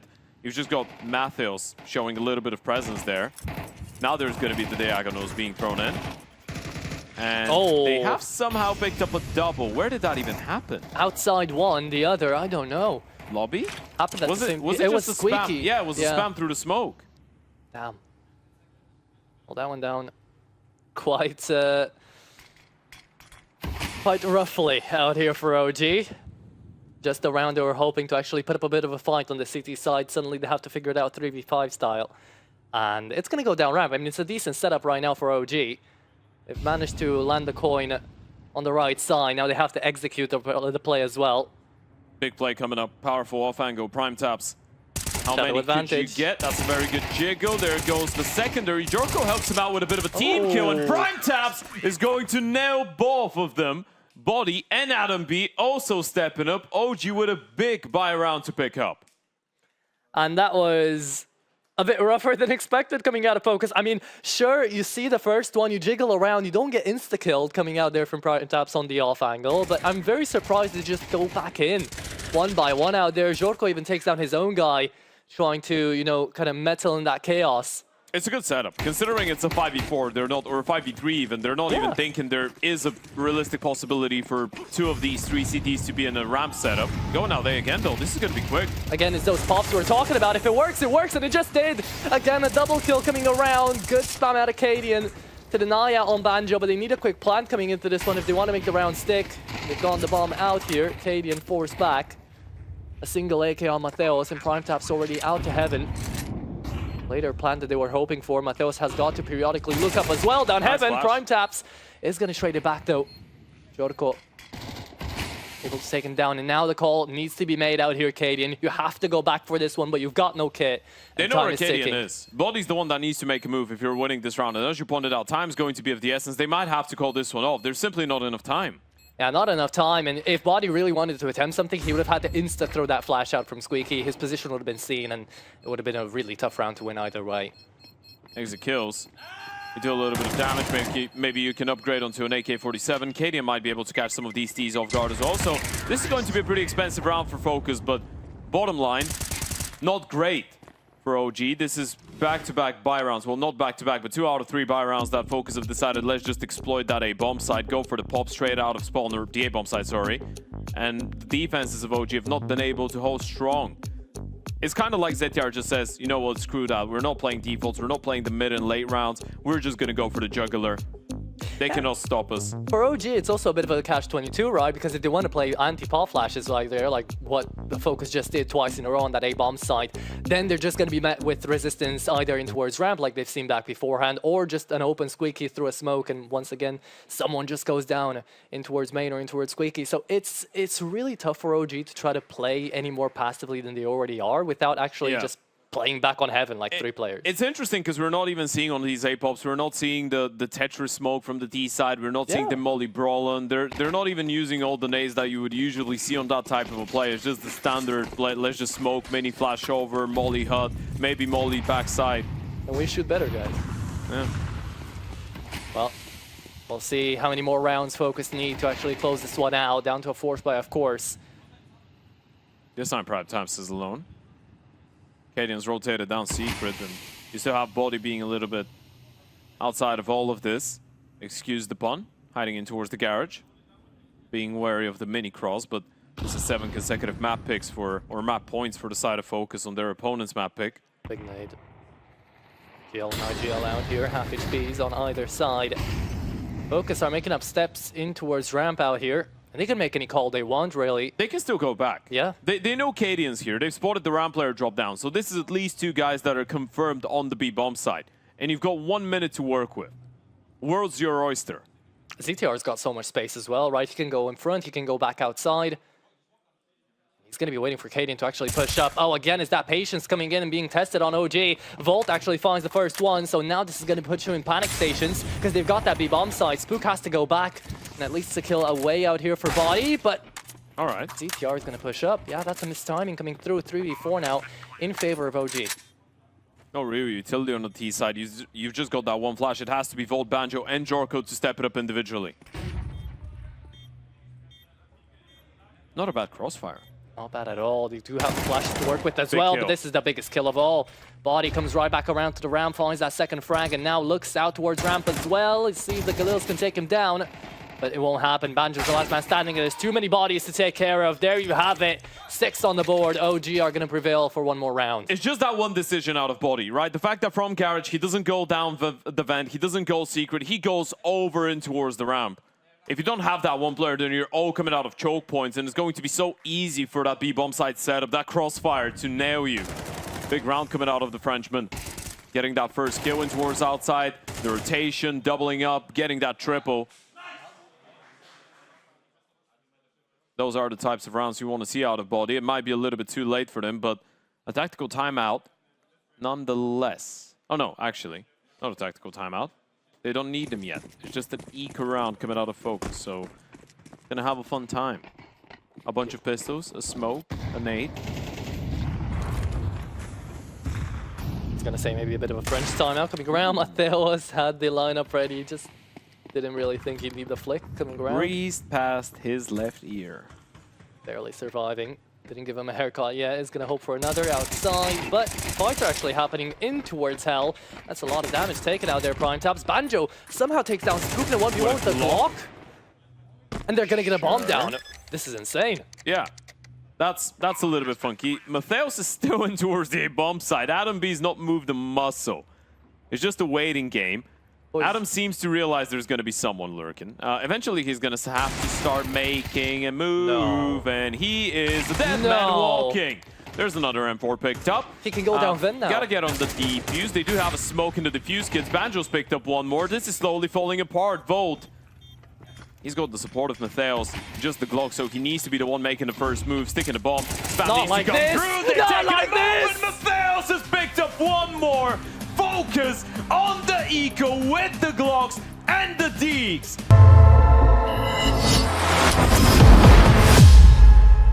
Is he still someone that could bring in that high individual level as an oper? So far, we've not seen it. Here, we're going to get to see a lot more of that on Dust 2. Starting on the CT side, he's going to get to play that up a lot more on that second map, and he needs to go toe-to-toe with Jarko.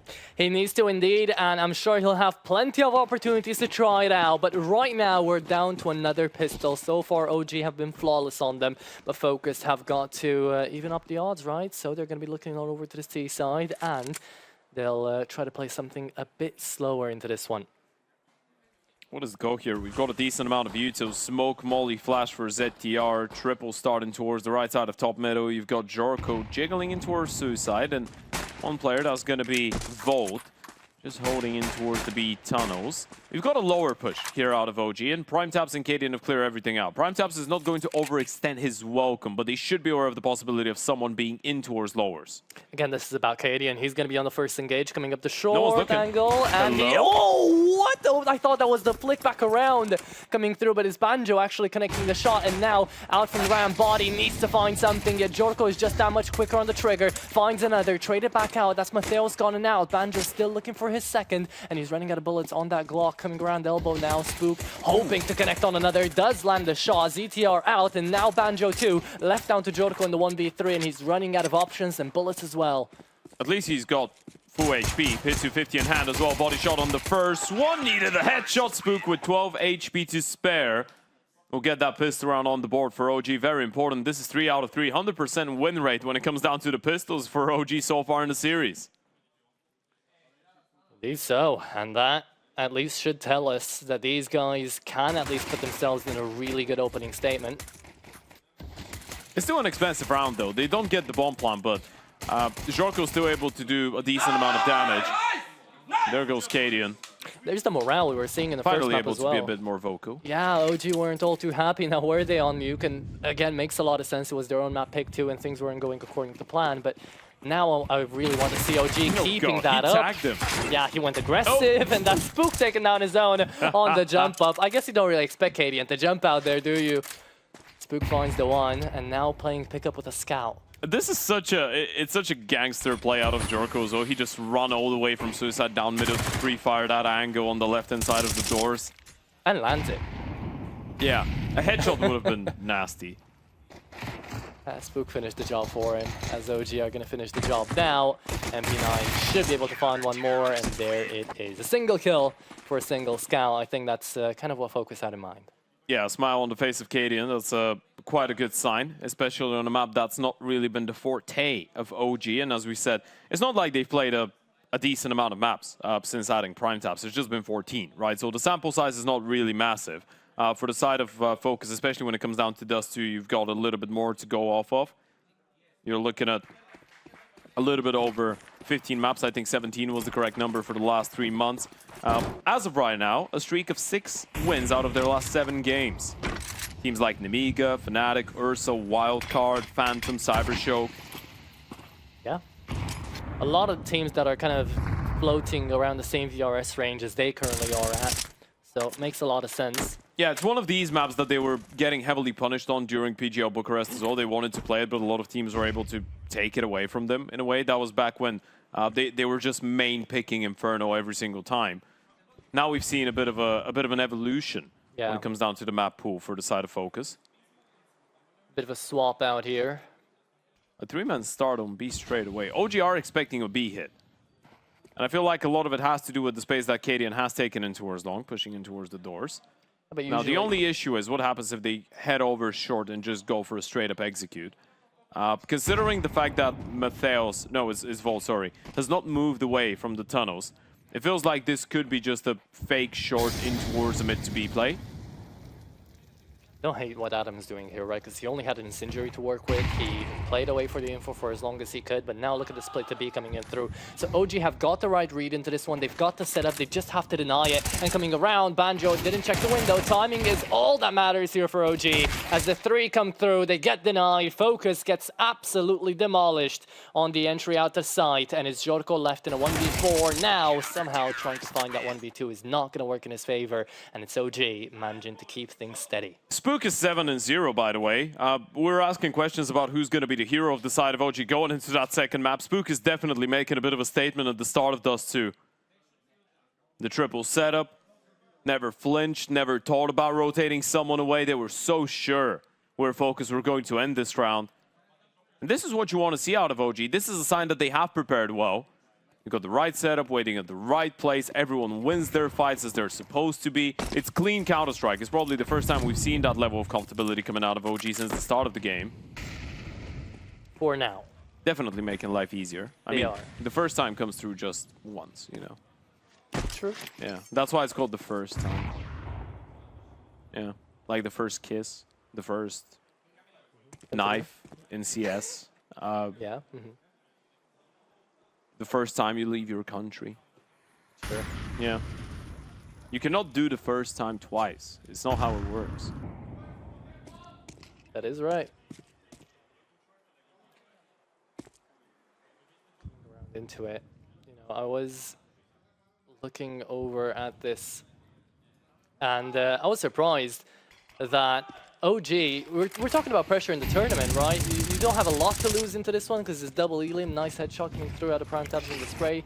But OG are going to be winning 44 VRS points if they manage to win out this best of 3. So matters quite a little bit actually to their overall score. Jump in the site, and that is going to be ZTR taking down prime taps, the only man who was holding down the site there.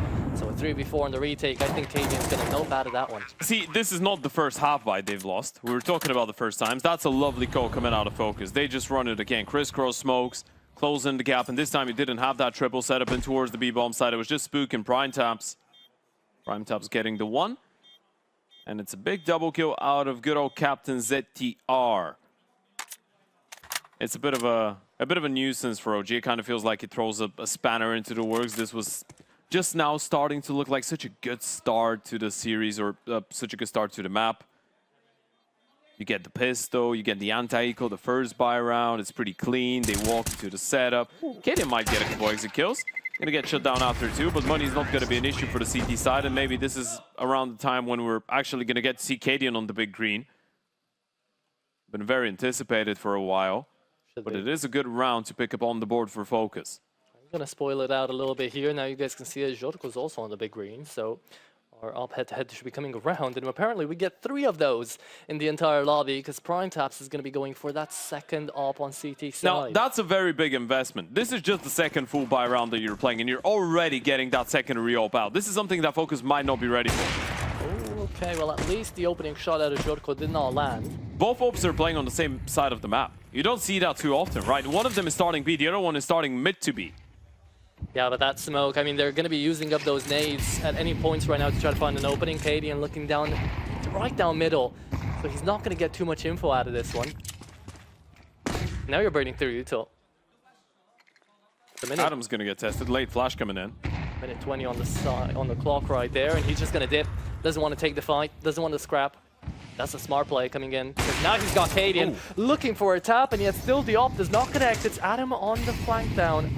Being taken out. Eyes on short. Important fight for body. He needs to get that kill. He's got the crosshair placement coming through at the same time. Push on ramp. He's already taken space. Gotta keep your gun out. Flash is coming out. Matheus plays this timing beautifully. Sold Arcadian, but now he needs to land the shot. Matheus out, but not for free. Took out body in the meantime. Spook trying to go up, but now there's a bit of a gap in that smoke for CT. Banjo could take him out, and again, there comes in the question of do double you up save? on the retake. Yeah, you need to. You cannot go and retake that bomb site, surely, even though it's 3v3. Spook is still making noise, trying to just go back. Good shooting at Acadian. Lands ZTR through the wall, but... Yeah, correction, it is a 3v4, but it's still double open. Ian. Yeah, he's gonna fall. Drop down CT. This PrimeTaps was looking, and he was hoping PrimeTaps could peel for him, but Did he think the smoke was not gonna fade for some time? Because I know Jorko was in towards top middle, but Cadian doesn't know that, right? So yeah. If you're Cadian, surely you just turn around and run short.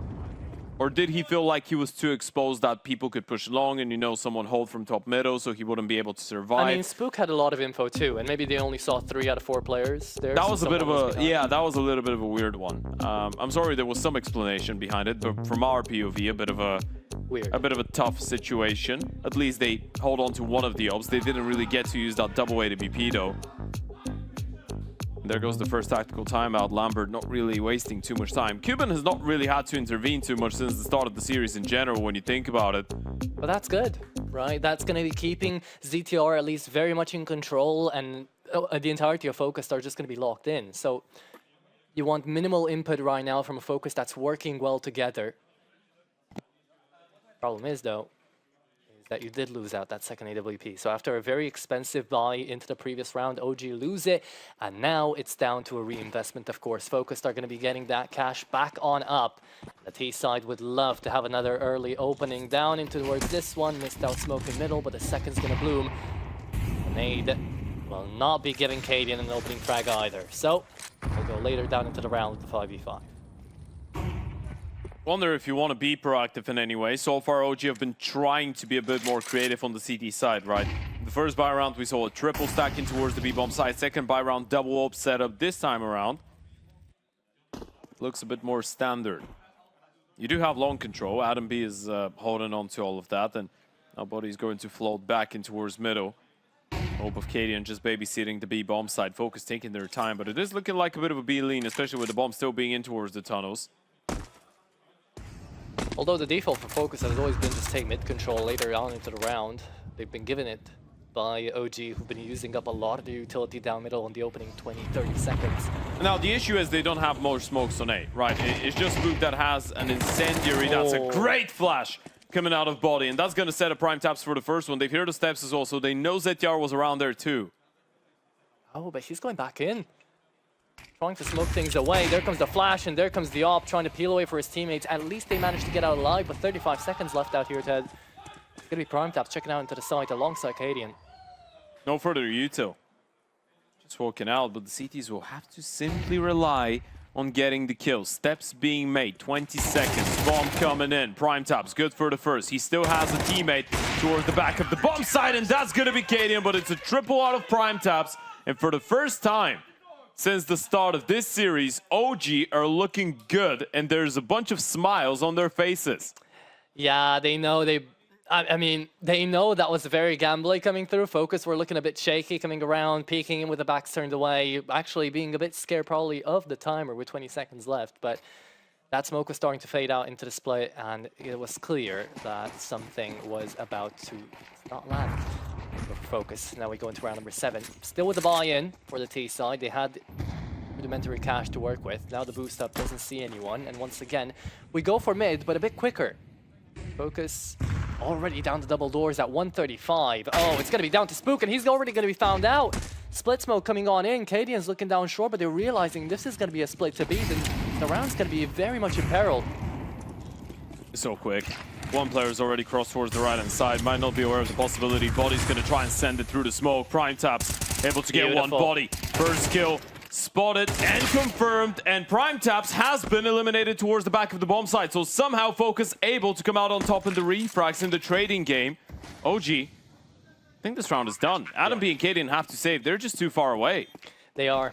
We'll be saving this one away. Sure, there's cash in the bank out here for OG, so they could go for something crazy like another double op setup in the next round if they really wanted to, but there's really no need. Right now, you just need to stay consistent, keep playing up this game, and I mean, FOKUS. Every single push so far into that B side has been a split through middle, so maybe Cadian needs to hold on to that space a little bit more later on in. We'll see if he thinks the same. Yeah, we were talking about the lack of, I guess, reps for the side of OG when it comes down to Dust 2, and I feel like this is going to be one of the most discussed topics when it comes down to this team. The fact that there isn't as many repetitions in official settings, right? So you're looking at Dust 2. We already talked about the record of FOKUS, you know, getting all the wins, being on a very good streak. You look at OG, it's not really ideal, is it? They've played only 4 Dust 2 maps since the 24th of March. And on the 24th of March, they were not playing with Prime Taps. Yeah. So, yeah, ever since then, they've lost 3 of these maps. That was twice Inner Circle and once TDK. And they beat only the Romanian side of Infinite. All of these games, well, 3 out of 4 were at the BC Game Masters launch in Bucharest as well. Opening frag out here for Body. He's going to go down to 16, but at least it's a bit more aggro coming through from OG. Actually taking up that space. Speaking of aggro, 1 HP for Volt. Yeah, but Body's also low, so this is a good exchange. Great exchange, because look at that B-bomb side as well. FOKUS right now. Realistically, OG don't know if the reaggress from FOKUS did actually happen in towards tunnels. Now Prime Taps is going out to search, and that's not going to see anyone. This utility out long is really going to be a problem. Body out, and he wasn't all too happy about it. Yeah, it's not ideal, is it? He was already low on HP, so the molly just catches him, and you catch that rotation player there. You know the long anchor, Adam B, still going to be alive. Oper's not been spotted. And you know Prime Taps, the B player, is still alive as well. If it was anybody else on that lurk right now, they would have already taken up tunnels, but because it's Volt, he's staying on 1 HP, he's waiting for Prime Taps to make the first move. He might get to catch them off. Nice the flash does connect, it's beautiful, but it doesn't matter, because Adam finds them both. The A1S prevails, and with 8 bullets, he can find another. Oh, there it is, takedown 3, takedown 3, Adam. Amazing round out of him, and for OG in general, because they just managed to win it off at the back of the individualities. That's such a standout play. They go out long with the late flash. Adam B just collects their souls in these individual fights. That's the spiciness you wanted to see out of OG. The capability of these players to just win rounds by themselves. He was full blind on the first kill too. You could make a point that you could make, well, the flash was slowly fading off. It still doesn't take away from the fact that he should have been a dead man walking, right? You could probably say the spacing maybe was a little bit questionable. But that's just because the Oper, the third guy who's supposed to be holding the corner, is the one flashing because they didn't have a fourth person, right? So the second rifle needs to be wary of the corner swing. That creates a gap. And that was the gap that Adam B used. Such an advantage. Yeah, exploited it very, very well. One of our we've got nice camera angles. Yeah, one of the partners in there, Monster Energy. There we go. Good stuff. Coming away, 5-3, and it's going to be Cadian, full blinded away off the corner. Coming around, Volt tries to take him down from CT, isn't going to be landing the shot. The Hero AK still trying to get down towards Adam, and the Molly does extend. Oh, out of mid though, Body. He's going to catch off the AK. Oh, yeah, he's seen one. Yeah. He's seen them run back. That's the information. It was a little bit terrifying whether he would be able to actually spot them out making their way back towards T-spawn, but he did fire a bullet. So I think FOKUS are aware that they've been seen. The bomb still going with the idea. You've got one AK, that's going to be in the hands of Volt, so eyes on him. I've seen these Glock rounds before, FOKUS. You can't think about not actually doing something crazy. There It's you not go. even the AK, it's the two Glocks. Yeah. No, it's a P250 and a Glock. P250 finds a dink, Glock ends it.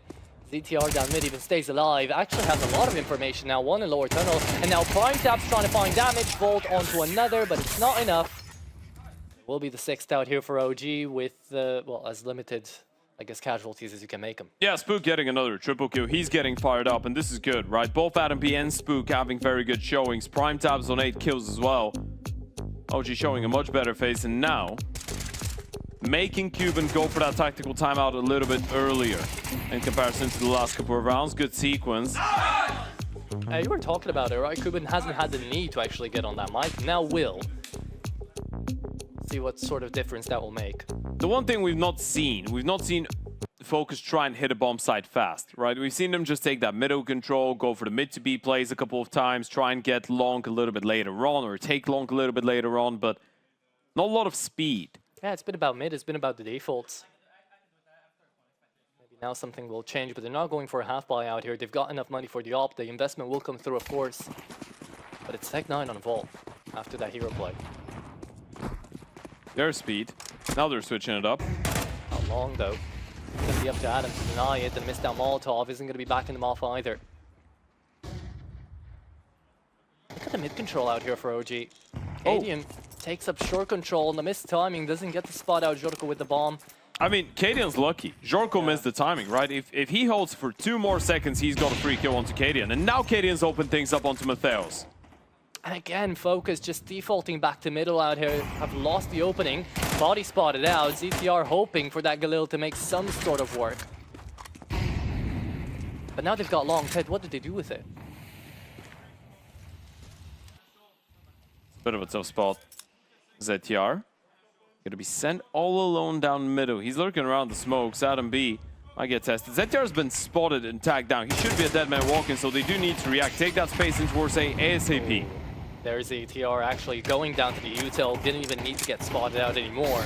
Because now coming out of CT, they're trying to deny anybody pushing up the ramp. You haven't seen anyone PrimeTaps on the box. Banjo isn't going to pre-fire that angle either, so now he'll actually just have to take the fight. Volt with the bomb at least gets to the site. Oh, and it's all a timing game, isn't it? PrimeTap's waiting for the opportunity, and he goes back down CT. Knows he might have been held out there and would rather play with his teammates, 3v5 style. But the problem is, Jorko's in pit with the op. Yeah, that's a big fight coming up in towards long as well. If he's able to shut down Body and then turn around bombs planted for him, he can deny all of this. They don't have a smoke for the bomb either. Incendiary gonna force Volt out of position. There goes Jorko. First kill picked up. Body needs to find a response, and he does. And now they need to take care of him. Banjo's able to find one more onto the pistol. Cadian with 8 HP to spare will be able to get that final one. It's a triple out of the captain. 7 rounds on the board. OG guaranteeing themselves at least a 2-round lead at halftime now. Hey, for a 3v5, I'd say that FOKUS actually held up their weight quite well into that situation. The fact that Cadian goes down to 8 HP, if he falls, a 1v1 up against Spook certainly would have been a possibility there for FOKUS to climb back on up, but the USP of Cadian does prevail. So does OG. So it's much better to see the response times now for OG into these retakes, into these man advantage situations, actually getting converted, right? A clear step up from Nuke. Yeah. Body's been doing a whole lot of work as well on some of these multi-kill rounds. FOKUS, again, keeping it simple, looking like a bit of a B-pop. Spook and PrimeTaps. Now they're going back down mid. Oh, they've cancelled, yeah. The early smoke made them change their minds. Not only that, but they've been conditioning themselves on this T side to just mid it out every single round they can. OG have kind of figured this one out, but they're still playing the extremity as well. The only difference is, as you said, Body actually hitting himself up to be this middle person. They're still going with the B-pop. They just wanted to wait out the smoke. And ZDR is trying to make as many steps in towards middle as possible right now. Take that attention. He has. I mean, Spook's been looking that way for a while now, but he's just back on the site. You're going. Oh, there you go. Brighthouse is going to find the first, and now he's starting to run out of bullets, but doesn't need too many to take them all down. There you have it. Clean round. OG just deny a focus that got stuck behind their own smoke, and that will be an 8th on the board. Yeah, that was a good reaction. I'm not sure. I'm not sure if that was a T-side smoke, by the way, because No, it Spook was throw CT. a nade. Yeah. The Spook throw a nade. So that, I'm pretty sure that was Spook's smoke, and it was very well timed. If it's a little bit late, then maybe they pop out. If ZTR is able to get into a fight a little bit earlier, I think Spook just realized what was going on. It was like, okay, we hear someone jumping in towards middle, but it's just the one guy, and the B smoke is faded away, so I'm just going to turn around and replenish that. Looking like a potential 9-3 half here for OG. That would be a response and a half. Would be indeed, but again, the bias here, maybe util a bit limited for focus. We do have a very decent shot at still trying to make this one an 8-4. Yeah, the predicament has changed in comparison to the first map. Now it feels like OG are well in control of what's going on. It's not been the richest of T-sides in terms of ideas, the most eventful for the side of FOKUS. Even individually, some of the hot individuals from the previous map have not really been able to keep it going. I mean, just the fact that Banjo and Jorko are the top fraggers and they're both sitting at 5 kills, maybe at halftime, it's a bit concerning. Matheus had a great first map, now on only 2 kills to be seen. And we're asking, right, who is going to be that difference maker coming through from OG? Now it's Spook. 12-3, he's been having a fun time, but it's been everyone, as you just cleared out. For focus. This could get tricky. Could be. It's down to Cadian to try to hold down into elbow, and he is going to be going back away. Connects the first on Matheus, fully blinded away too. Trying to let them get to the side control so they can play the retake. They don't have a lot of util. They cannot flash him away. They cannot really isolate him. They can just throw in the smoke. Jorko's picked a body, but this is still an advantageous position. Not ready for Spook on that quick flank. And OG have been able to find redemption on Dust to its 9 rounds at halftime, looking strong for a potential level up after that short break. Great awareness, great resurgence, and now we're going into the half.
And we're back into the second half, ladies and gents, out here. OG have definitely managed to find a bit of redemption onto their enemy's map pick now. 9-3 up at the halftime, looking to close this one out and send us to an overpass. Yeah, starting to look like a third map more and more. As time goes on, we've had a very good resurgence out of Spook, who's 13-3, out of Prime Taps, out of Body, Cadian as well. Everyone's stepping up. One pistol round away right now from basically heading into that third and final map. Of course, this is just an opening game here in Group B. So it's not that big of a deal even if you end up on the receiving end, but considering those are two of the best teams you've got in the tournament, it is quite an important match. Spook with a good opening, nice flash set up by Adam B. So the mid to B play is in place, and Banjo's all alone, so they need to take a little bit of initiative, send people through the smoke, try and help him out, but Banjo's gonna be left all alone to his own devices, surrounded by so many different directions that it's basically impossible to turn around and do anything about it. A good pistol round already confirmed for OG. That's going to be 10 on the board, and a big conundrum coming in for FOKUS. Do you force, do you eco, and you let them get up to 11 and then back your chances in a 3-11 deficit? 4 pistol rounds back-to-back coming through into this best of 3 so far. OG are certainly doing something right when it comes down to these. And that's a huge pick-me-up, especially after that first map. Realizing that you can continue, at least in these pistol rounds, gives you so much of an edge into today's Counter-Strike, just in general. Yeah, definitely does. And you can see that they're enjoying themselves so much more right now, OG, right? You can see the smiles. They look a lot more relaxed. They look a lot more chill. In their for element. the lack Yeah. of a better term. Do look chill. Yeah.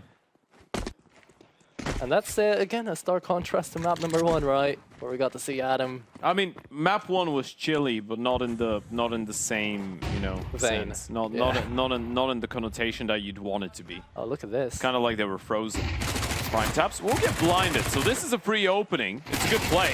Didn't spot the second player, so Body trying to help out will turn his back and walk into that MP9. This is still terrifying. Going back to nuke, maybe. Win the pistol, lose the force, let FOKUS start building up the pace. This is not what you want. Contrary to nuke, though, again, FOKUS have got a lot to work through to try to get back into it. OG have given themselves a bit of leeway. Going out long, the round's still not lost, though. OG 3v5, and you've left Spook down middle, hoping that anybody would just find a bit of a flank. Scout looking away, Jorko. Is he? He's walked through the smoke. He has. That's mental. Jorko's not going to be ready for this. It's such a risky play on the T side, so the scout should be surprised by it. Problem is, yeah, there you go. You spotted Arcadian too, so you found the damage, you found the tag, and the kill comes in late, but Jorko still lands it. The flicks connect, and Jorko wins it out. Vault cleans up, but it's FOKUS to actually have a flawless round into this one. Oh, Prime Taps is going to be kicking himself after this one. He should have had the kill onto Jorko. Dead to right. He wasn't even looking at him. Scout is just picking. He got clipped. Swinging from the side. No, it was Adam B. Sorry, not Prime Taps. But what a reaction out of Jorko. Beautiful out of that Scout. Flicks on down, stays alive, and there's the woohoo. It's finally coming back around for FOKUS too. Yeah, you can guess again. Who's the impact player? We all know at this point. Cadian liked that round, so he's going to give it a go as himself. Scout on lockdown, and Mateo is not able to find the first one. Leaves it up to the MP9, but it's a mode out into the tunnels. Easy round coming through for FOKUS. I'm afraid to say, but this is how comebacks start. Yeah. Out of a force buy like this, with the scout getting a triple kill out of nowhere, OG losing some fights that they shouldn't be or missing out on some kills that they shouldn't be, then they go for the force buy and they get absolutely obliterated. Now you're working with an eco round, so you're probably looking at a 10-6 scoreline. And the finances for FOKUS is going to be, or are going to be, very much built up by that point. They already have a very decent amount of money. You say 10-3, right? You're thinking, okay, it's out and gone. You say 10-6, and now you're thinking, okay, well, there's a comeback possibility there. There's an angle coming around. FOKUS. Going B again? I mean, hey, if FOKUS could do it down on nuke, why couldn't OG do it out here on Dust? Matheus and Banjo are going to be the happiest people alive. They're literally running the same setup as the last round, and it was a force buy. they're trying to bait Yuto, just making the steps, trying to bait out the the incendiaries and the nades. It's not going to work though. There goes the swing, and there goes the same result. Yep. But last round, double kill for the Galil. 2 more for Banjo. He's farming up the cash on that MP9. There's just body left. And unfortunately for him, there is nobody around from OG left to help him. Sorry, that was terrible. That was actually. It's okay. No, I said it knowing it was going to be terrible. I was completely aware of the end result. Sometimes you have to just give a shot in the dark and punt it, and if it doesn't land, it doesn't land. No, the thing is, it wasn't even a shot in the dark. It was kind of like I decided to willingly shoot myself in the foot. Well, you know. Yeah. Happens to the best of us, I guess. Yeah, money's going to be looking great on that note for FOKUS after the end of the round. Banjo and Matheos farming the bonus cash. Body is trying to, I guess, bait some Yuto. It's not really going to come down to that. And it's Jorko to get that kill onto the Deke. That's great. I wonder if they're going to hold on to the, MP9, Galil, Scout on Jorko, because you are down 4 rounds. So you technically don't want to, throw as many rounds out the window. With the Galils, it's fine. MP9 and Scout. It's interesting to see if we're going to see a bit of an upgrade out of Jorko to an AWP. I mean, from the round, what we got to see 2 rounds ago from Jorko on the Scout, might as well keep it on him. I mean, if he's going to keep up the headshots, keep up the flicks. Yeah, he is. Might as well try it. Working with a bit of a bonus, these don't really have a lot of money, so utility is going to get tanked quite heavily. They've got 4 smokes to work with, but not an abundance of flashes, not a single Molotov, and Jorko's already posted where he should be. This time, no tag out of the Scout, even decides to go for reface. Again? Going again? Breathiness out of Jorko right now. And he is going to be holding the angle, so actually, if there's not a reflash coming in through long, he might be able to catch someone off guard, just like Volt did there. Finds the one, Spook trades back, and now the problem is Jorko is on that Scout, so he can't just hold an angle and hope for the best. He's got to go back, play with his teammates. Boost. It's a very creative way to, allow someone to get out of blue on the right-hand side, and even if you get mollied, even if someone swings with a flash, they're never looking on top of blue in that type of a situation. Out to short, ZTR making steps, and that's exactly what we're talking about. Jorko on the edge of the smoke out from CT, lands on Spook. And he's not seeing anything else, so they know they should be on high alert into our short. Oh, and they are. ZTR is going to swing this. Flash? They're playing anti-flash, spotted out the first, Cadian lands the headshot, but there's the second where that came from. Mateo's holding the corner, and Cadian's more than enough. Now here's the third. Jorko needs the headshots, doesn't land, even though it looked like he would have. To a 2v2, flash down CT, and you're picking up Util, trying for the retake, but it's those 2 weapons you took from the previous round, the MP9, the Scout, looking for the retake, and Cadian down to 35, could get tagged away by the Deagle too. Good damage. It's all about Banjo, another incendiary, giving away his position, so now they know 1 player down CT, 1 player short. Banjo's left. Yes. He's going around the world. Do they have time for this? Banjo's the one with the defuse kit, so this is going to be very close, even if they are able to get the kills. Such a risky play coming through from Banjo, but it's the only one that might work because they couldn't wait for the smoke to go away. They didn't have a flash to work with either. Banjo out long, searching for kills, and he's found the one. Cadian's down low, remember, but he's tucked into Ninja. He is not playing this one, and that is going to be Banjo out of the fight, and the round 1 for OG. Cadian on the clutch up, but it comes down so close. They were able to fake him out, right? And Kenya's going to go down to the bomb, so it's a very expensive round for OG, and they were able to fake them out that there's not going to be a player coming down CT, because you see Jorko, then you see the U2 from short, and someone throwing in utility on long, and it was very difficult for OG to realize exactly what that type of retake was going to be like. It's still a big round coming out of Cadian on the rifle, though. Good damage, staying alive for long enough to confirm the round. Even though everyone goes down, so money's still not out of the doldrums for OG just yet. And for FOKUS, this is the first proper buy. This is where you get Jorko on the AWP. Not quite the Scout, even though he was making quite the good use out of it.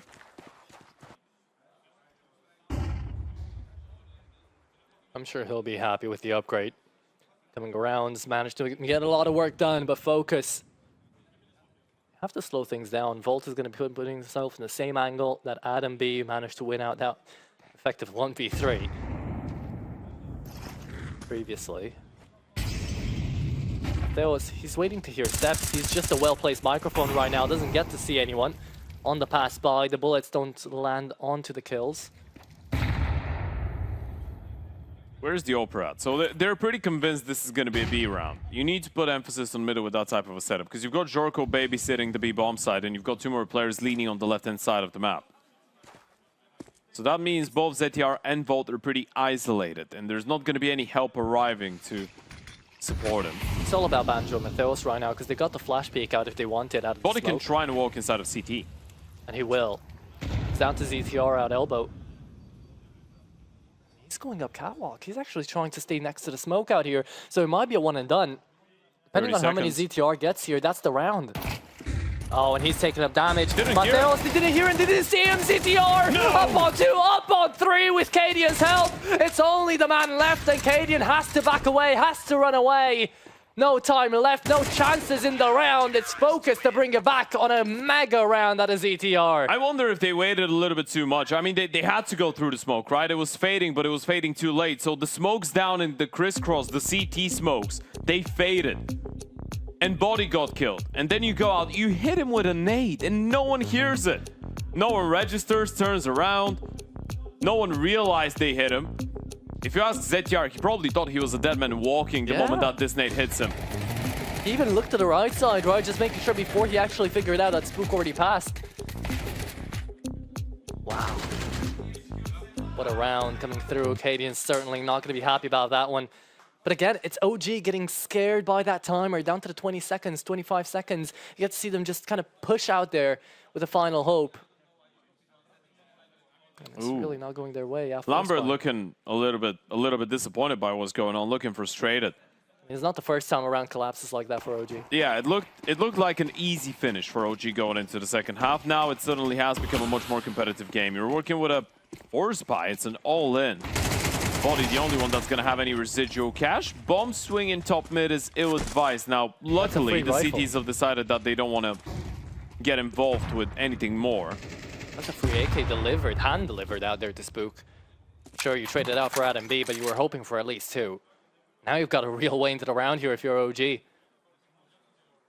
No big armor on anybody else but Cadian, who's down on half HP, and OG. They're waiting for FOKUS to make yet another move, and they might get it. Jorko, look at him, double doors right now, pushing up. He's gonna have the support of ZTR, but it's risky. It's scary right now for FOKUS. It's very risky, but it's good initiative being brought in from Jorko, right? And it works out. That's what you need. You need people that are going to be playing with confidence and making moves on the CT side if you're going to make that comeback happen. Alleviates so much pressure, and now he can just play this one a little bit more passive. He saw something. Oh, he was trying to shoot a nade. Doesn't manage to. Flash comes by, but that is the AK gone. Spook went by himself. Repeat again. And it is going to be there. PrimeTap takes him out. Wanted the AK, got the kill instead. 2v3 now, and look at ZTR. He's behind them once again. Oh, he could line them up. At least Cadian's a dead man. And there he goes. That's the bomb down as well. Left down to PrimeTap's 38 HP, and now down to 0. ZTR, the man on a mission right now for FOKUS. He's been there on Nuke. He's here now on Dust 2 as well. Yeah, it's a very good round out of him. Very good round out of the Ope of Jorko, who's starting to take a little bit more initiative as well. And that's a full reset for the T-side economy. So this has become a very competitive map of Counter-Strike now. It was 10-3, now 11-8. You can count it as 11-9 as well. They've got nothing but Glocks and, well, 3 Deagles. And a Pitsy 50. Okay, they have only 1 Glock. They have invested something into this. Again, if FOKUS could do it, why couldn't OG? I guess you can't really say no to that one. They'll see. Good advantage taking out towards long. Lose the space already. The flash was well timed. The idea was there. The execution a bit rough, but Spook is still not going to go down in vain. Adam trades it back, and ZTR up to Car. He's a dead man out here. There's no utility to flush him out, but there is a lot of bullets that could just swing on him. Just peek on Jorko's contact and you're going to be fine. That's probably what's being said right now. There's that smoke for body for CT as well. They're just wondering what the timing should be on this push. The problem is they don't have a flash. They can't really make Jorko just take a wild gander. Smoked out. And there you go. Jorko. Target selection out there was a bit rough. ZTR still left alive. Body's gonna try to push that, but Jorko's just having a field trip out in towards long. Adam, another headshot coming by for that Deagle. Damage was dealt by him, but I doubt to say, I don't think it's enough. 2-round game. That's what we're working with. And you look at the money on the CT side, finances are not going to be an issue until the end of the half. Jorko's working with 9.9k. You've got Matheus on 8.5, Banjo over 10k, Volt and ZTR looking quite affluent as well. This is where OG needs to try and strike down. And once again, we're not really seeing that AWP being brought in on the T side from KDM, right? Nuke is, I guess, a little bit more understandable. Thus, to the moment that you get the money for it, you might have to. Oh, I like this. Prime Top's going aggressive once again. OG need this space up into long, but they need the opening frag as well, and Volt's not going to give it up that easily. Back up to blue out here. Do they just leave Prime Tops and go back? They don't. Might be the play. Also, you want to have that elevated angle in case the CTs refight long, which they have been doing every now and then, right? Prime Taps' angle is not that easy to clear out. Even some of the flashes don't fully blind him. Got just enough utility left out here for OG for an all-out exec.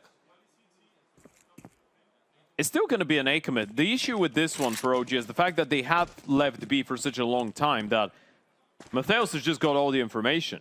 Yeah. He's not really tested. That mid-smoke is not a mid-smoke. That was just an improvised piece of util, not really a lineup. So, yeah, that's a bit of a tough, especially if Matthäus is able to get that kill in towards B and doesn't see anything else. FOKUS are just going to have 4 people dedicated to the A play.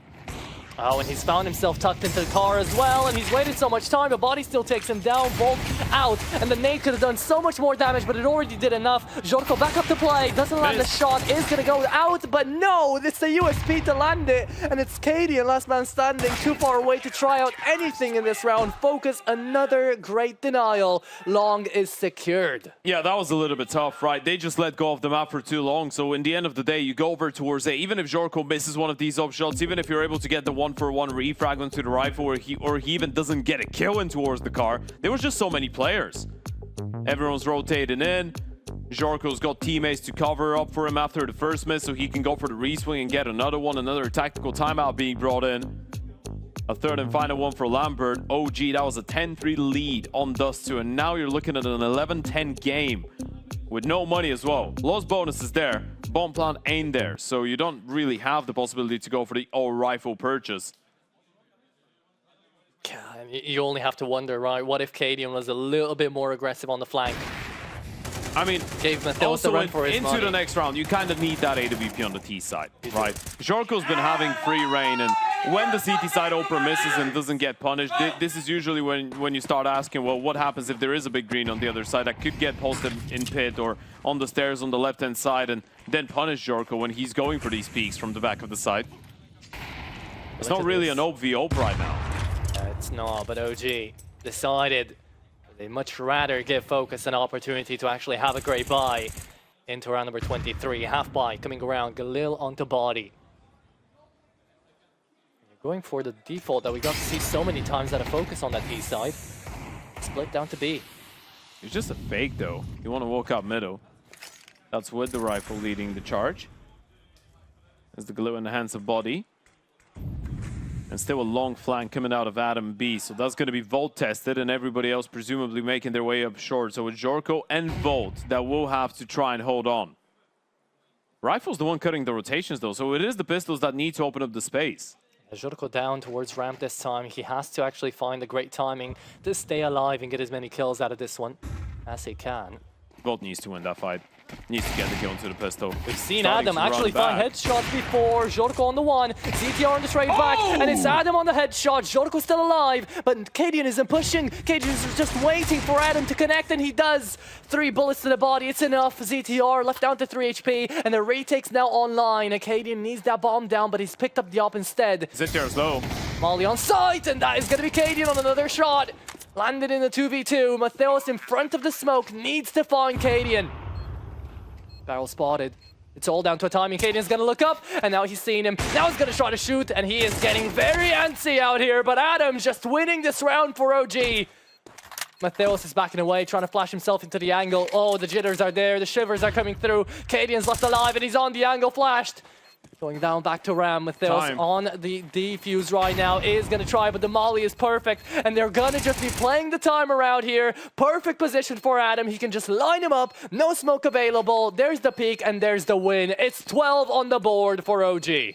What a round to take away. Adam just needs to stay alive. Let the bomb go off. It's a triple kill out of Adam B. And it's that one flash out of KDN towards the ramp. The flash that blinds Jorko, who was in there waiting for Adam to take his shot on winning the fight. Big kill out of Adam B. Is that flank in towards long that wins them the round? Nice pick up out of KDN as well. And Jorko's disappointed. He realizes what just happened. Yeah, FOKUS know it. They should have probably won that round. They should have leveled things up. 11-11 would have been so much more doable right now. FOKUS have got to work their way through another 2-round game.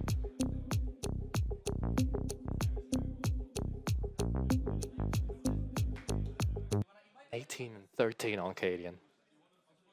The fact he picks up that op instead of insta-planting as well tells you so much about how KDN is feeling in this dust too. Picks it up, boosts up, actually finds the kill down on CT, alleviates so much pressure away from his It's a better head-to-head as well for KDN. I know he's not been playing the op as much, but you're still looking at an 18-13 in comparison to Jorko's 18-13, so this is looking like a competitive game, unlike what was the situation on Nuke like. Oh, look at this again. Jorko trying to find advantages wherever he can muster them, but that is going to be a nade that could have cleared out ZTR, yet stays alive with 17. Half HP left onto Jorko as well. He doesn't care. He's on the op. But he might care soon enough. There's still util in play, and OG back down towards long are going to be playing a bit of a slower take now. If they walk out without utility, that's actually great. Not making any noise, not indicating in any way, shape, or form what's going on. So for FOKUS, it could be a little bit more difficult to realize what's up. Oh, Jorko's burned? Yep, there's the util we were talking about. Got stuck out there in towards Catwalk. And now Body walks through a smoke, finds two. Body's just closed out the game into at least the second map. A beautiful entry and so gutsy as well coming through from Body. As Banjo and Matheus left down to the 2v5, made 2v4 courtesy of Banjo. Prime Tap's on the angle, looking to cut off the rotation, and that will be the end of the second map. KDN and his troops are back up to play as OG managed to close it out 13-10. Yeah, I needed a little bit of time to get active, but finally we're seeing a bit of a better showing out of OG. That was one of the main questions going into day one.